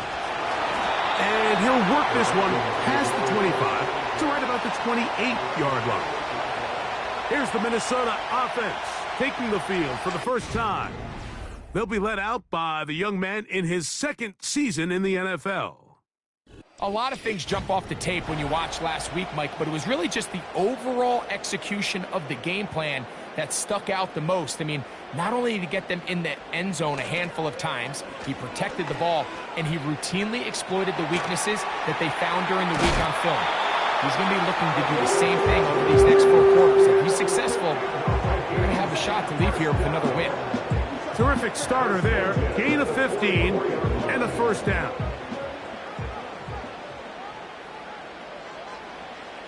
Back to throw. And he can't hang on through the contact. It's incomplete. What a good job defensively to meet him just as the ball was arriving. And it'll be second down. He'll look to throw. He'll get that complete. It's George Pickens. And they'll work this close to a first down, maybe just a tad short. They'll empty out the backfield as they come up for 3rd and a yard. Has his man, it's Samuel. And he's going to have the first down. It is a gain of 6. Good conversion on 3rd down.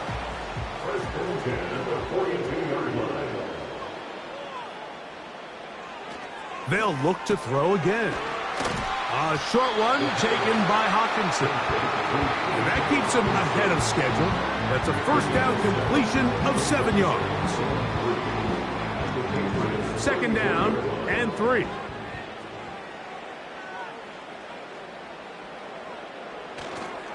On play action by Hawkinson. One of the easiest ways to negate these really good pass rushes in the NFL, Mike, is just to simply get the ball out of the quarterback's hand as fast as possible. And sometimes it's by design, sometimes it's based on need. But really nice job there by the quarterback, getting into the hands of his receiver and then see what he can do after the catch.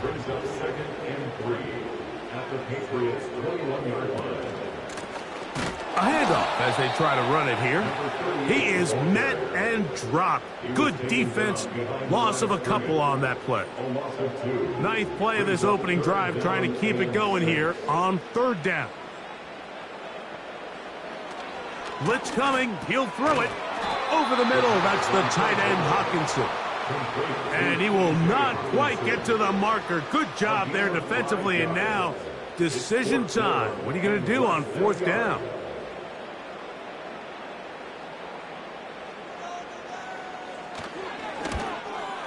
Reichard's kick is good. And the Vikings are out to an early 3-0 lead. You know, they did a lot of good things on this opening drive, Mike. I know they stalled out once they got down there into the red zone. They're going to need to work on finishing some of these drives as this game moves along. But that's a good 3 points to start this game. And they'll bring him down just shy of the 30-yard line. The New England offense getting ready to go to work here. They'll be led out by the young man in his second season in the NFL. Last week's performance, Mike, probably when you go back and look at it, the thing that stands out the most is just a little bit too inconsistent for their liking. I mean, he found a way to ultimately lead his team to a victory, and that's the biggest thing. But with that said, he has to do a better job of keeping the ball from getting into the wrong hands. He got too careless at times, and they made him pay for it. If he does that here today, he might not get so lucky. They'll come up here on 2nd down and 5. From out of the gun, he'll throw. Open man, Demario Douglas. And he'll be taken down. The gain is 6, and it's a new set of downs. He picked up the first down. They'll run first carry of the game for Trey Benson. And he's down on the other side of midfield. Mark him at the 48-yard line. This is how you draw up your opening possession when you're on the road. The longer the drive goes, the quieter the crowd gets. Continue to mix in that run game. Let's see if they can finish off by putting this ball in the end zone. Quick throw, taken in. We hear the term RPO so often, Mike, and it continues to kind of trickle its way into the NFL. But remember, it's a lot different in the NFL than it is in the college game where it's a lot more prevalent. The lineman cannot go downfield. So that quarterback has to make a lot of really fast snapshot decisions, or else it's going to lead to a penalty or him holding on to the ball too long. So it's something that teams want to implement, but maybe not quite to the level that we see in the college game. A throw left side, but it's going to wind up incomplete.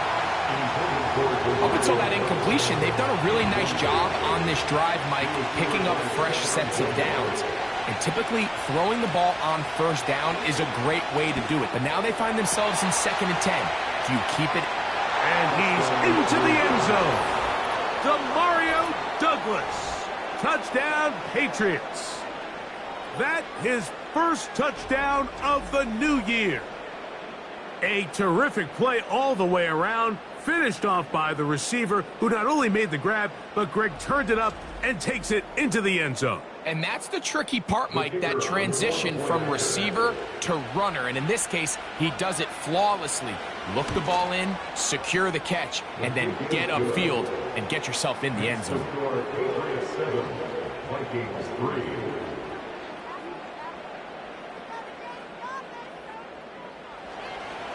Both teams ready to go once more as the kick's away.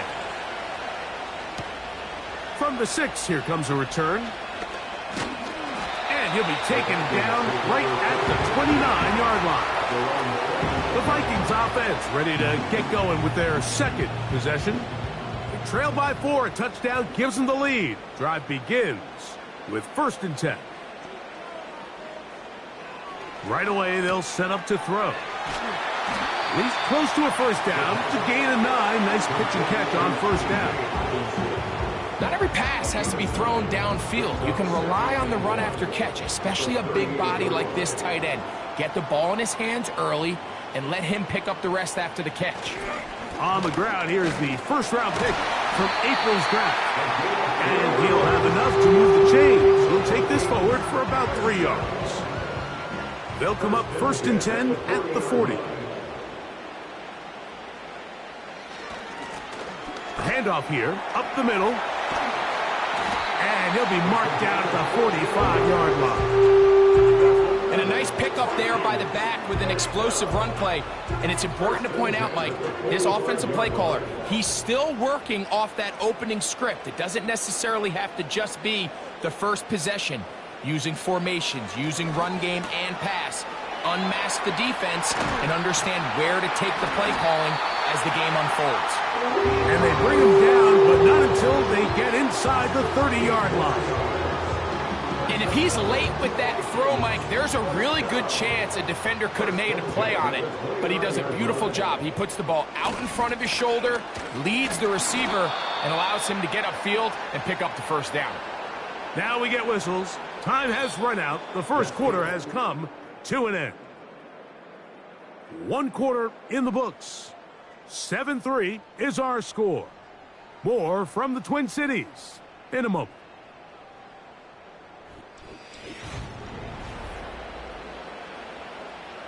Lost 1 on the last play, so now it's 2nd and 11. Off the play fake, he'll look to throw. And that's going to be incomplete. Coverage was good that time. The contact jarring the ball loose and forcing 3rd down.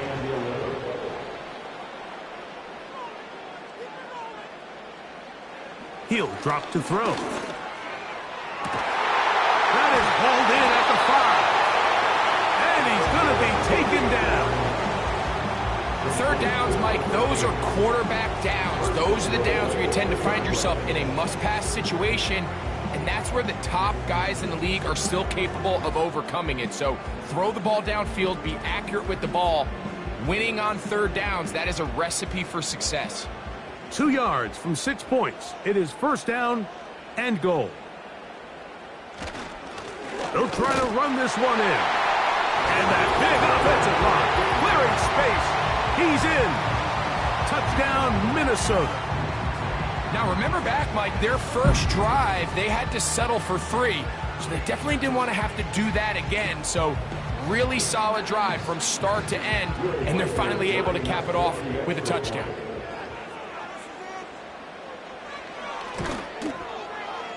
Reichard, good with the extra point. And the Vikings are on top. It's now 10-7.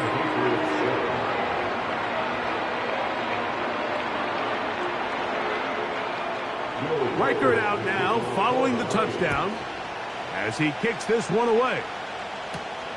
This will be returned from the 6. And he's brought down right at the 25-yard line.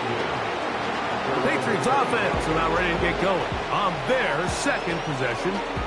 This one has been tight so far. A field goal separating the two sides as this drive kicks off with 1st and 10.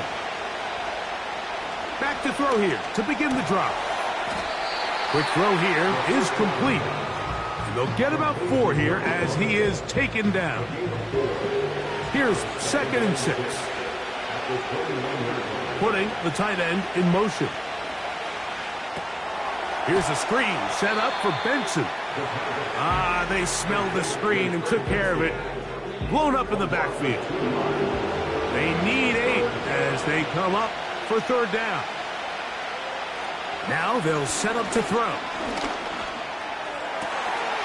Open man, right side. He's got it. That's his first reception of the ballgame, and it really comes at a good time as they get the conversion on 3rd down.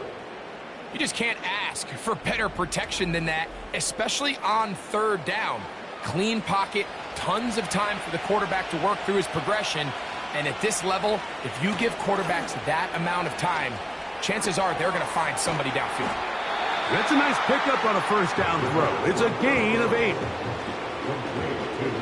Here's 2nd and 2.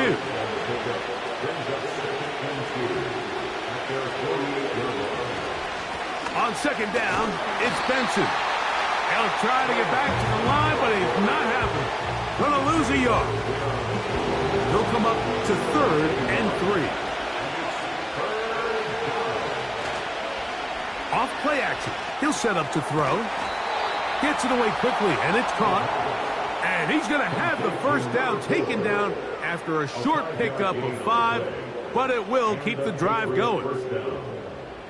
Offensively, landing a lot of body blows on this drive, Mike. Just the ability to steadily march the ball downfield and remain so efficient, both run and pass.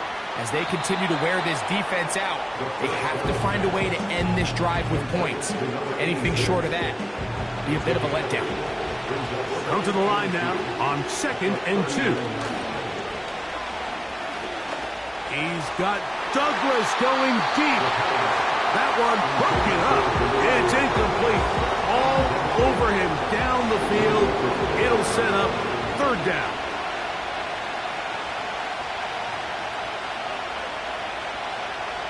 They'll look to throw. And this is going to be incomplete. That is great work there, making things difficult defensively. It'll set up a 4th down.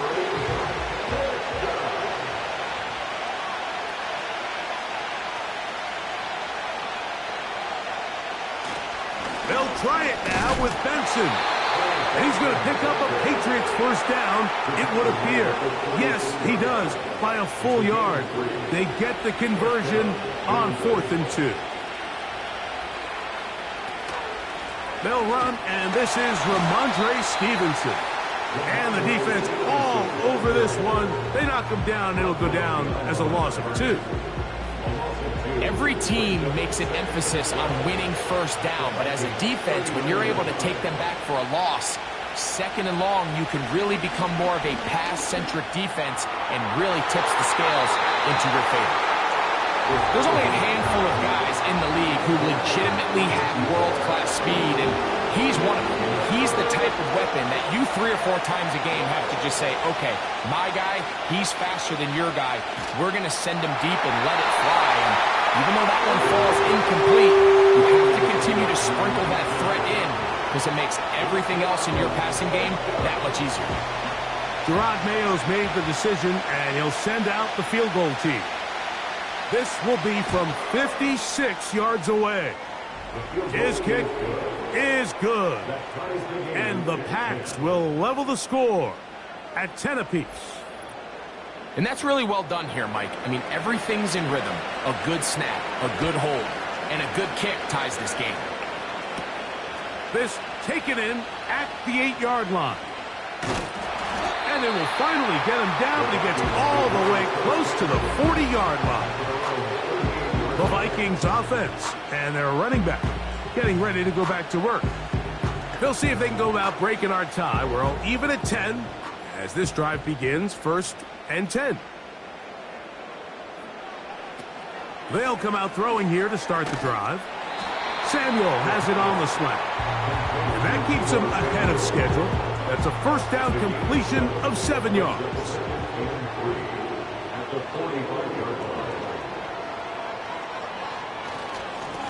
Now a handoff, running right.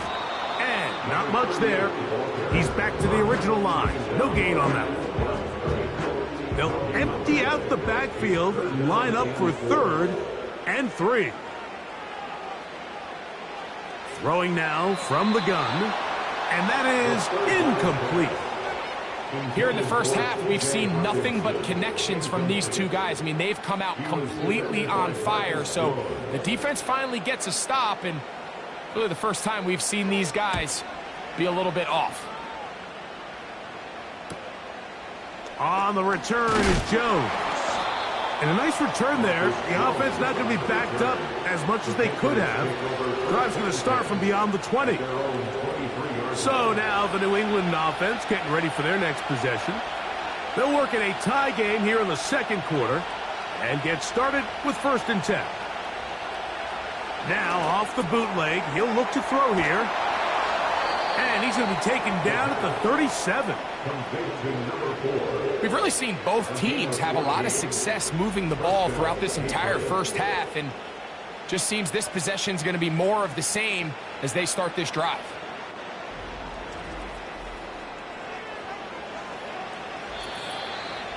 Two minutes to play here in what's been an even first half. We'll have more from Minneapolis after this. Line of scrimmage is the 37-yard line for 1st and 10. That one taken in by Douglas. And he's going to be taken down right at midfield.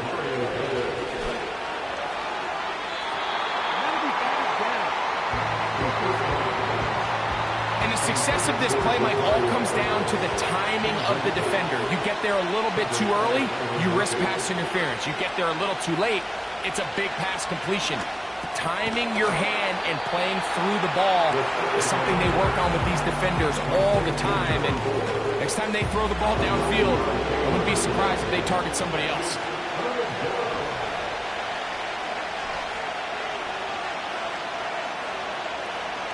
He'll try and throw for it on 3rd and 1. He'll be forced to just throw that one away. It's incomplete. You can't fault the quarterback on this one, but he really didn't even have much of an opportunity. By the time he hit the top of his drop and got his eyes downfield, the defense was all over him. I mean, he really had no choice but to just get that ball out of his hand and live to play another snap. And I think this is going to end up being considered a successful drive, Mike. I think obviously you would have loved to see them come down and convert and score a touchdown. But at the very least, they needed to come away with 3. They were able to do that and take a lead on that field goal. From the 6, here comes a return. He'll get this up to the 28-yard line. Nice place for the drive to start. The Vikings offense ready to get back to work. They'll see if they can put something together here, beginning with 1st and 10.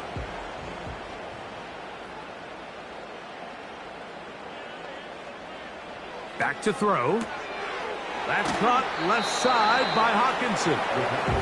It's not the big play they were hoping for, but first down efficiency, staying ahead of the chains, is what every offense is trying to find, and it brings up a manageable second down. Second and 6. He'll look to throw. This one brought in by Hawkinson. And they'll whistle him down, but not before he picks up a first down after a gain of 7. Here comes the blitz as he looks to throw. He'll throw complete to Cam Akers. That's a second charge timeout for Minnesota as the clock stops with 46 seconds remaining in the first half. We call them safeties because they're usually the last line of defense, but not here. On this play, he's up there at the line of scrimmage attacking the offense, and he takes him down for a negative play. That's thrown right side, but incomplete. He was trying to hook up with Deebo Samuel that time, and it's going to bring up a third down. A shotgun snap. He'll look to throw. And he's going to have to eat this one as down he goes.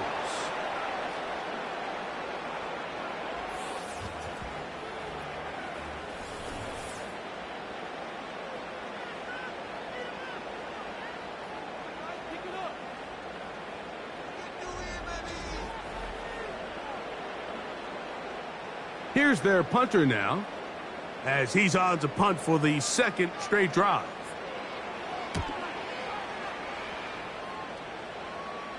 A fair catch called and taken right at the 30-yard line. The Patriots offense going to get it one last time here late in the opening half. They lead by a field goal as they go to work with a 1st and 10. He'll go left side here and complete this one. And no chance to turn and go. That one good for just a couple. Second down and 8. On play action, he'll set up to throw. A high throw there, but a nice job to go up and get it. The Pats going to stop it here. They'll use their 3rd and final timeout. And the stoppage comes with 23 seconds left on the first half clock. Out of the gun, he'll throw. Quick throw, out wide. It's caught. Nice job here by the defense. Did a good job just covering up everything for the most part. So once this ball was caught, really didn't have much of a choice but to just head out of bounds and pick up a modest gain. They'll be forced to just throw that one away. It's incomplete. It's been a bit of a pedestrian game for this quarterback and ultimately this passing game here today, Mike. And I know they all would have loved to connect on that deep throw. I think that stat sheet would have looked a whole lot different, but just a little off in their execution and leads to an incompletion. Throughout this entire game, we've really seen this quarterback operate very efficiently, not only being able to spread the ball to multiple playmakers, Mike, but really completing a high percentage of his passes. So can't let that last incomplete break what's been a really nice rhythm so far. They'll break the huddle. Coming up now for 1st and 10.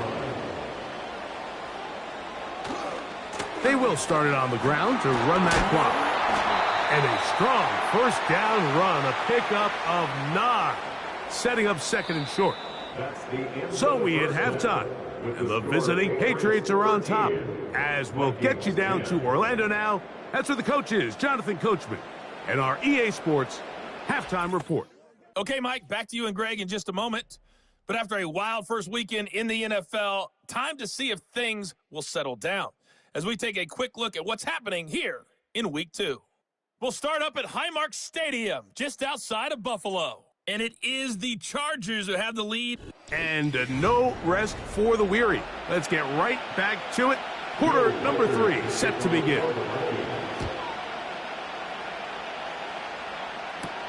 Marcus Jones now to return. Oh, he's got room past the 30. The Patriots offense ready to get going again. They'll have it first in this 3rd quarter. They'll start out 1st down and 10.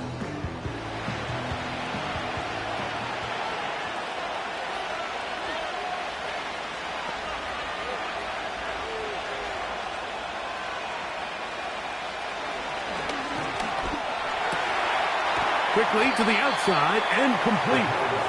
And they'll get about 4 here as he is taken down. Here's a 2nd and 6.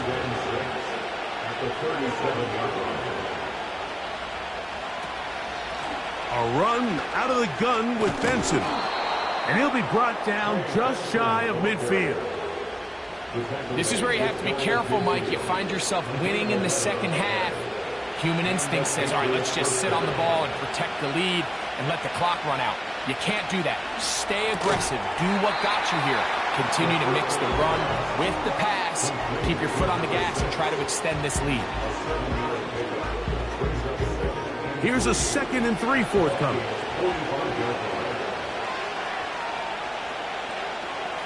Blitz coming. He'll throw it.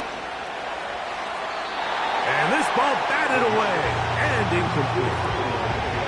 There's a fine line between trusting your arm and having a little bit too much faith in your arm, right? I think this is one of those situations here, Mike, where there was nowhere to go with the ball. He tries to fit that one in there anyway, and he's lucky that it just falls incomplete. Give him credit for keeping this play alive as long as he could. This easily could have gone down for a loss, but he's kind of able to find his way forward and at least get back to the line of scrimmage. It's too long for a field goal. They'll go for it here on 4th down. Open man, left side. He's got it. And he's going to have the 1st down. So taking a chance there, playing with the lead, but it works out for them. On 1st and 10, here's Benson. And nothing on that one, back to the line of scrimmage, and that is it. We'll try again. It's 2nd and 10. They're going to motion the tight end over here. They'll throw out of the gun. That's into traffic, but taken in. Well, he's brought down. That pass is going to pick up 4 and bring up 3rd down. Tight end going in motion here. He's got his man. Right side. It's complete. And he will have the 1st down. The drive will continue after a pickup of 8. The most impressive thing about this drive, Mike, has really just been their efficiency. They've just continued to pick up 1st downs, fresh sets of downs. We just saw there that 3rd down conversion, continue to possess the ball. These opportunities to come away with points continue to go up. And this is too far over the end line. It's incomplete. They'll try again here. 2nd and 10. On the toss, they go with Benson. And he is not going to get away. Might have gotten a yard, but it will set up 3rd down.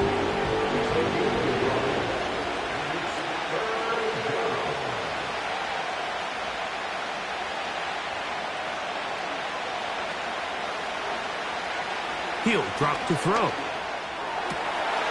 He dives, and what a catch for the 1st down. You just love to see this effort, especially on 3rd down. You understand, you want to keep this possession alive. You have to do everything in your power sometimes to bail out your quarterback, and it's exactly what he does here, and it brings up a fresh set of downs. Now they'll set up to throw. They'll be forced to just throw that one away. It's incomplete. Nice example there, Mike, of the quarterback just being smart with the ball, understanding it didn't quite develop the way he had intended. Throw that ball out of harm's way, live to play another down. That's hauled in at the 2. And he won't quite get in. Down to the 1, setting up 3rd and goal.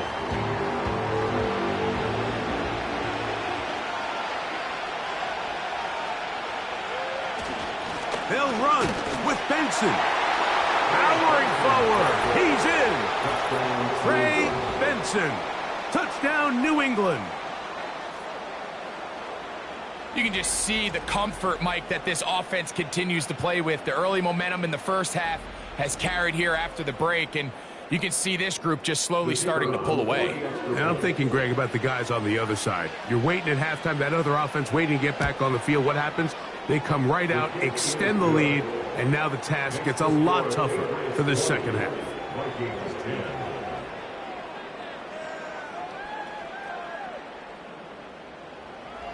The kickoff team is out on the field, and we're back to it as the kick's away. Now return coming from the 7. He'll work his way across the 25-yard line. The home team's offense trotting back out for their first involvement of this second half. The deficit is at 10, so an important drive forthcoming. Getting started with 1st and 10.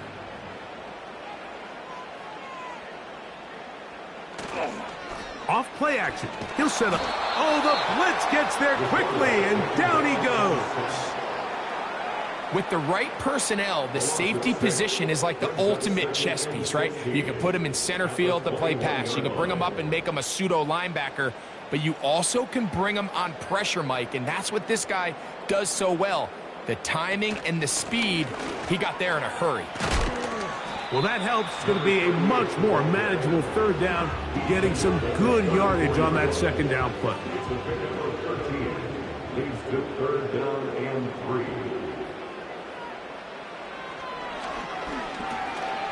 He'll go underneath here. The running back out of the backfield. It'll be a pickup of 10. It'll be a Vikings 1st down.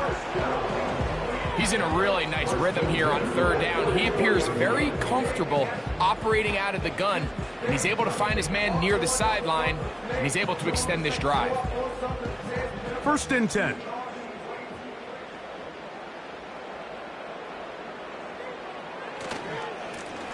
Blown back in the backfield. He'll get the carry here. And he is going to be stuffed well behind the line of scrimmage. That play going absolutely nowhere. After the loss of 3, it is 2nd and 13. They'll look to throw. That's over the middle and intercepted. And the Patriots will take over here as they get it up to the 43-yard line. I think anytime you find yourself trailing in the second half, Mike, all offensive play callers fight the urge to chase those points. They tend to get a little bit over-eager. They tend to push the envelope sometimes a little too far. Those turnovers, they only make the deficit grow, not shrink. Now, there's a lot of football left, Mike. They can still get back into this. They just have to be a little bit smarter about which risks you're willing to take.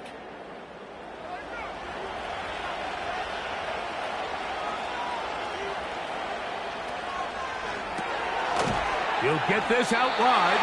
A very nice open field tackle there. He could not get free.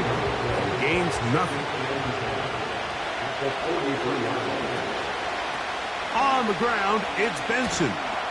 And he's going to be bottled up quickly after a gain of about 1. Josh Metellus there on the tackle. 3rd and 9.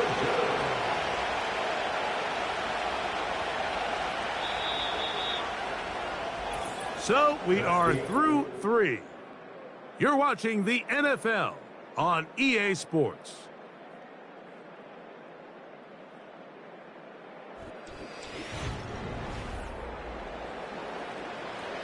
Third down and 9.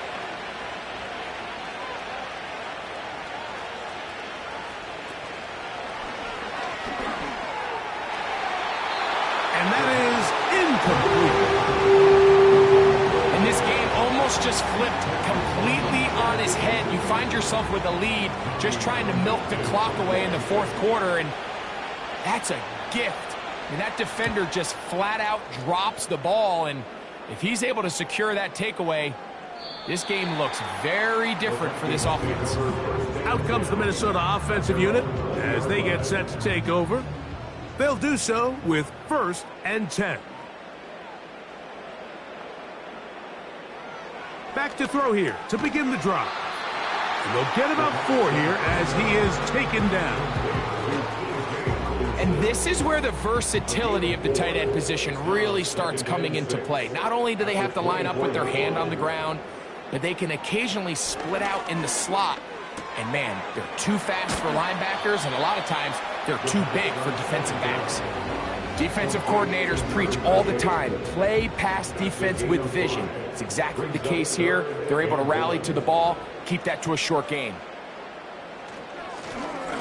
Try to pick this one up on the ground.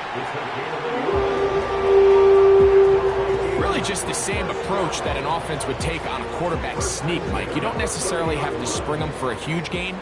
Can you buy just enough space up front to pick up 1 yard? That's exactly what they did. Pick up the first down. And he'll be brought down at the 32 after a short pickup. Look him up on a 2nd down and 8.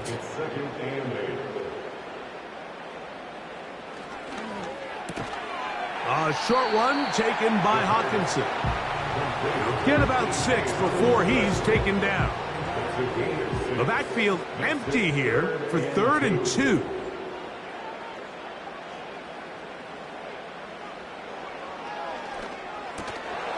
And this is going to be incomplete. That is great work there, making things difficult defensively. It'll set up a 4th down.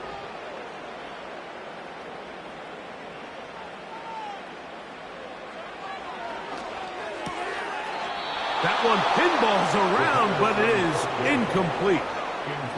So this offense, they think this is a prime opportunity to go for it through. Was having none of it. Nowhere for the quarterback to go with the ball, no easy completions, and this defense forces a huge stop on 4th down. Now a 1st and 10 from the 38-yard line. They'll run, and here's Benson. And that'll be a pickup of 3. 2nd and 7. They send the tight end in motion. Here's a screen set up for Benson. They were not fooled on defense. Saw the screen from the start. It'll be a loss of yardage on the play. Got to get it to the 28, but now it's 3rd down.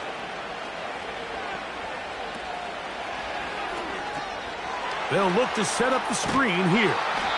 And he is very close to the 1st down, but an high ball, he is shy of it. And they say it's 4th and inches.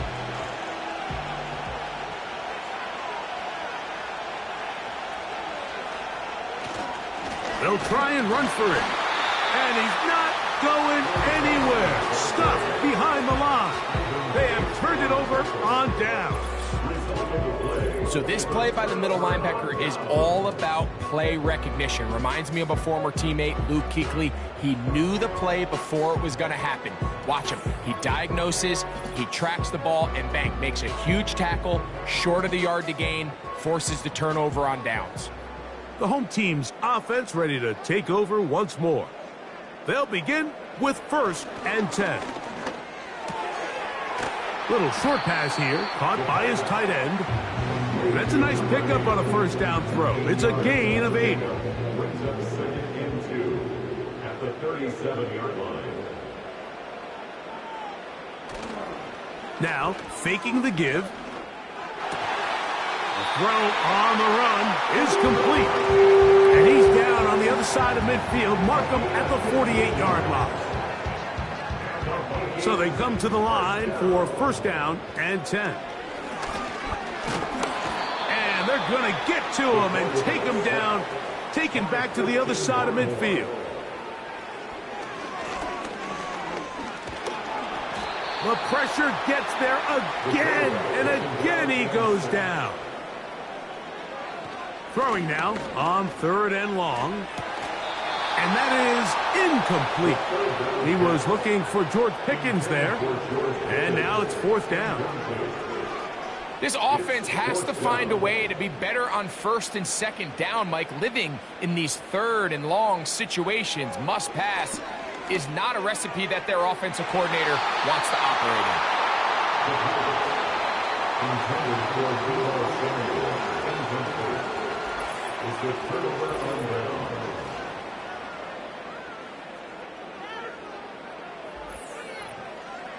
The Pates offense ready to get back at it.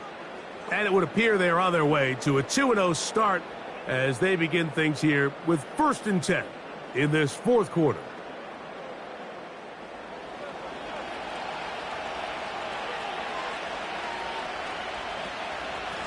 They'll run here with Benson.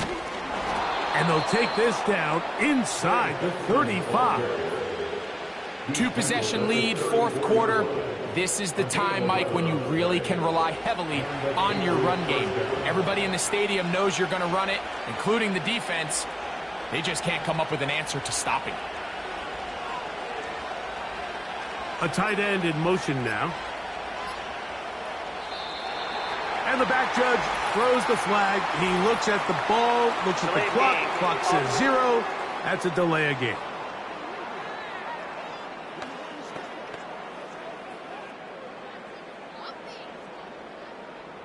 Still 1st down.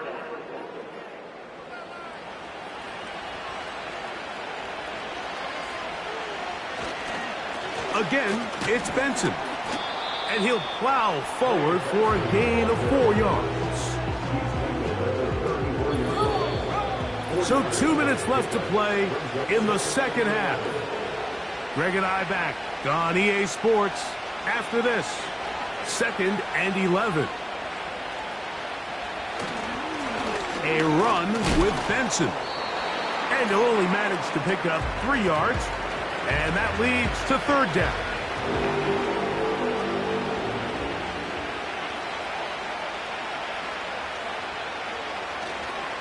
On 3rd down, they go with Benson. Bushes here with another stoppage. Timeout called by the defense with 1:53 remaining. The Patriots will turn it over to their field goal unit.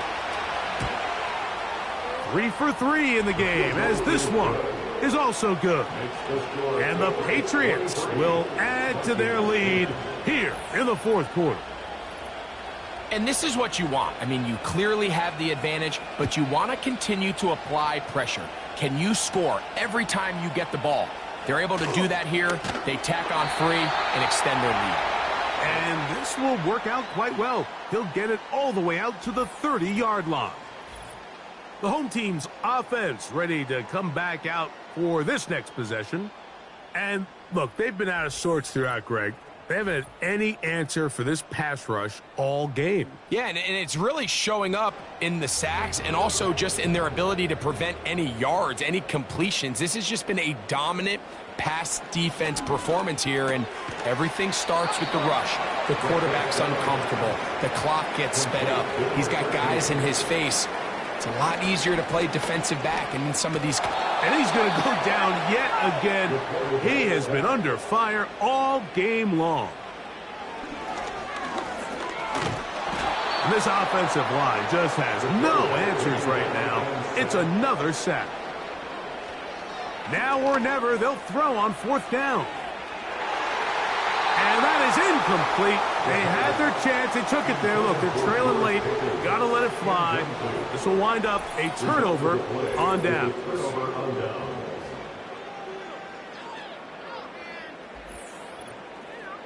The visitors' offense ready to get back at it. They'll begin with the football in the red zone already as the defense has their back to the wall to start this drive. One final kneel down here inside the 40-second mark should be enough to put this one on ice. Lost one on the last play, so now it's 2nd and 11. Victory formation here as he's down to a knee.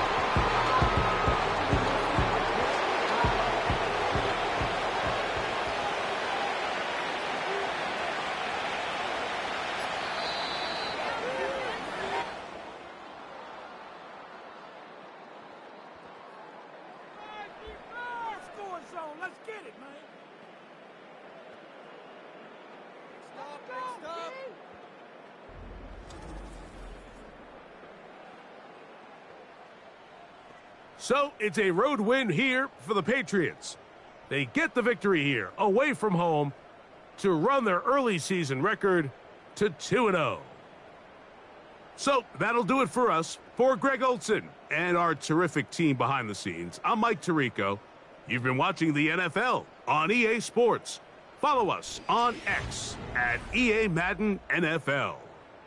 With that, we say so long, everyone.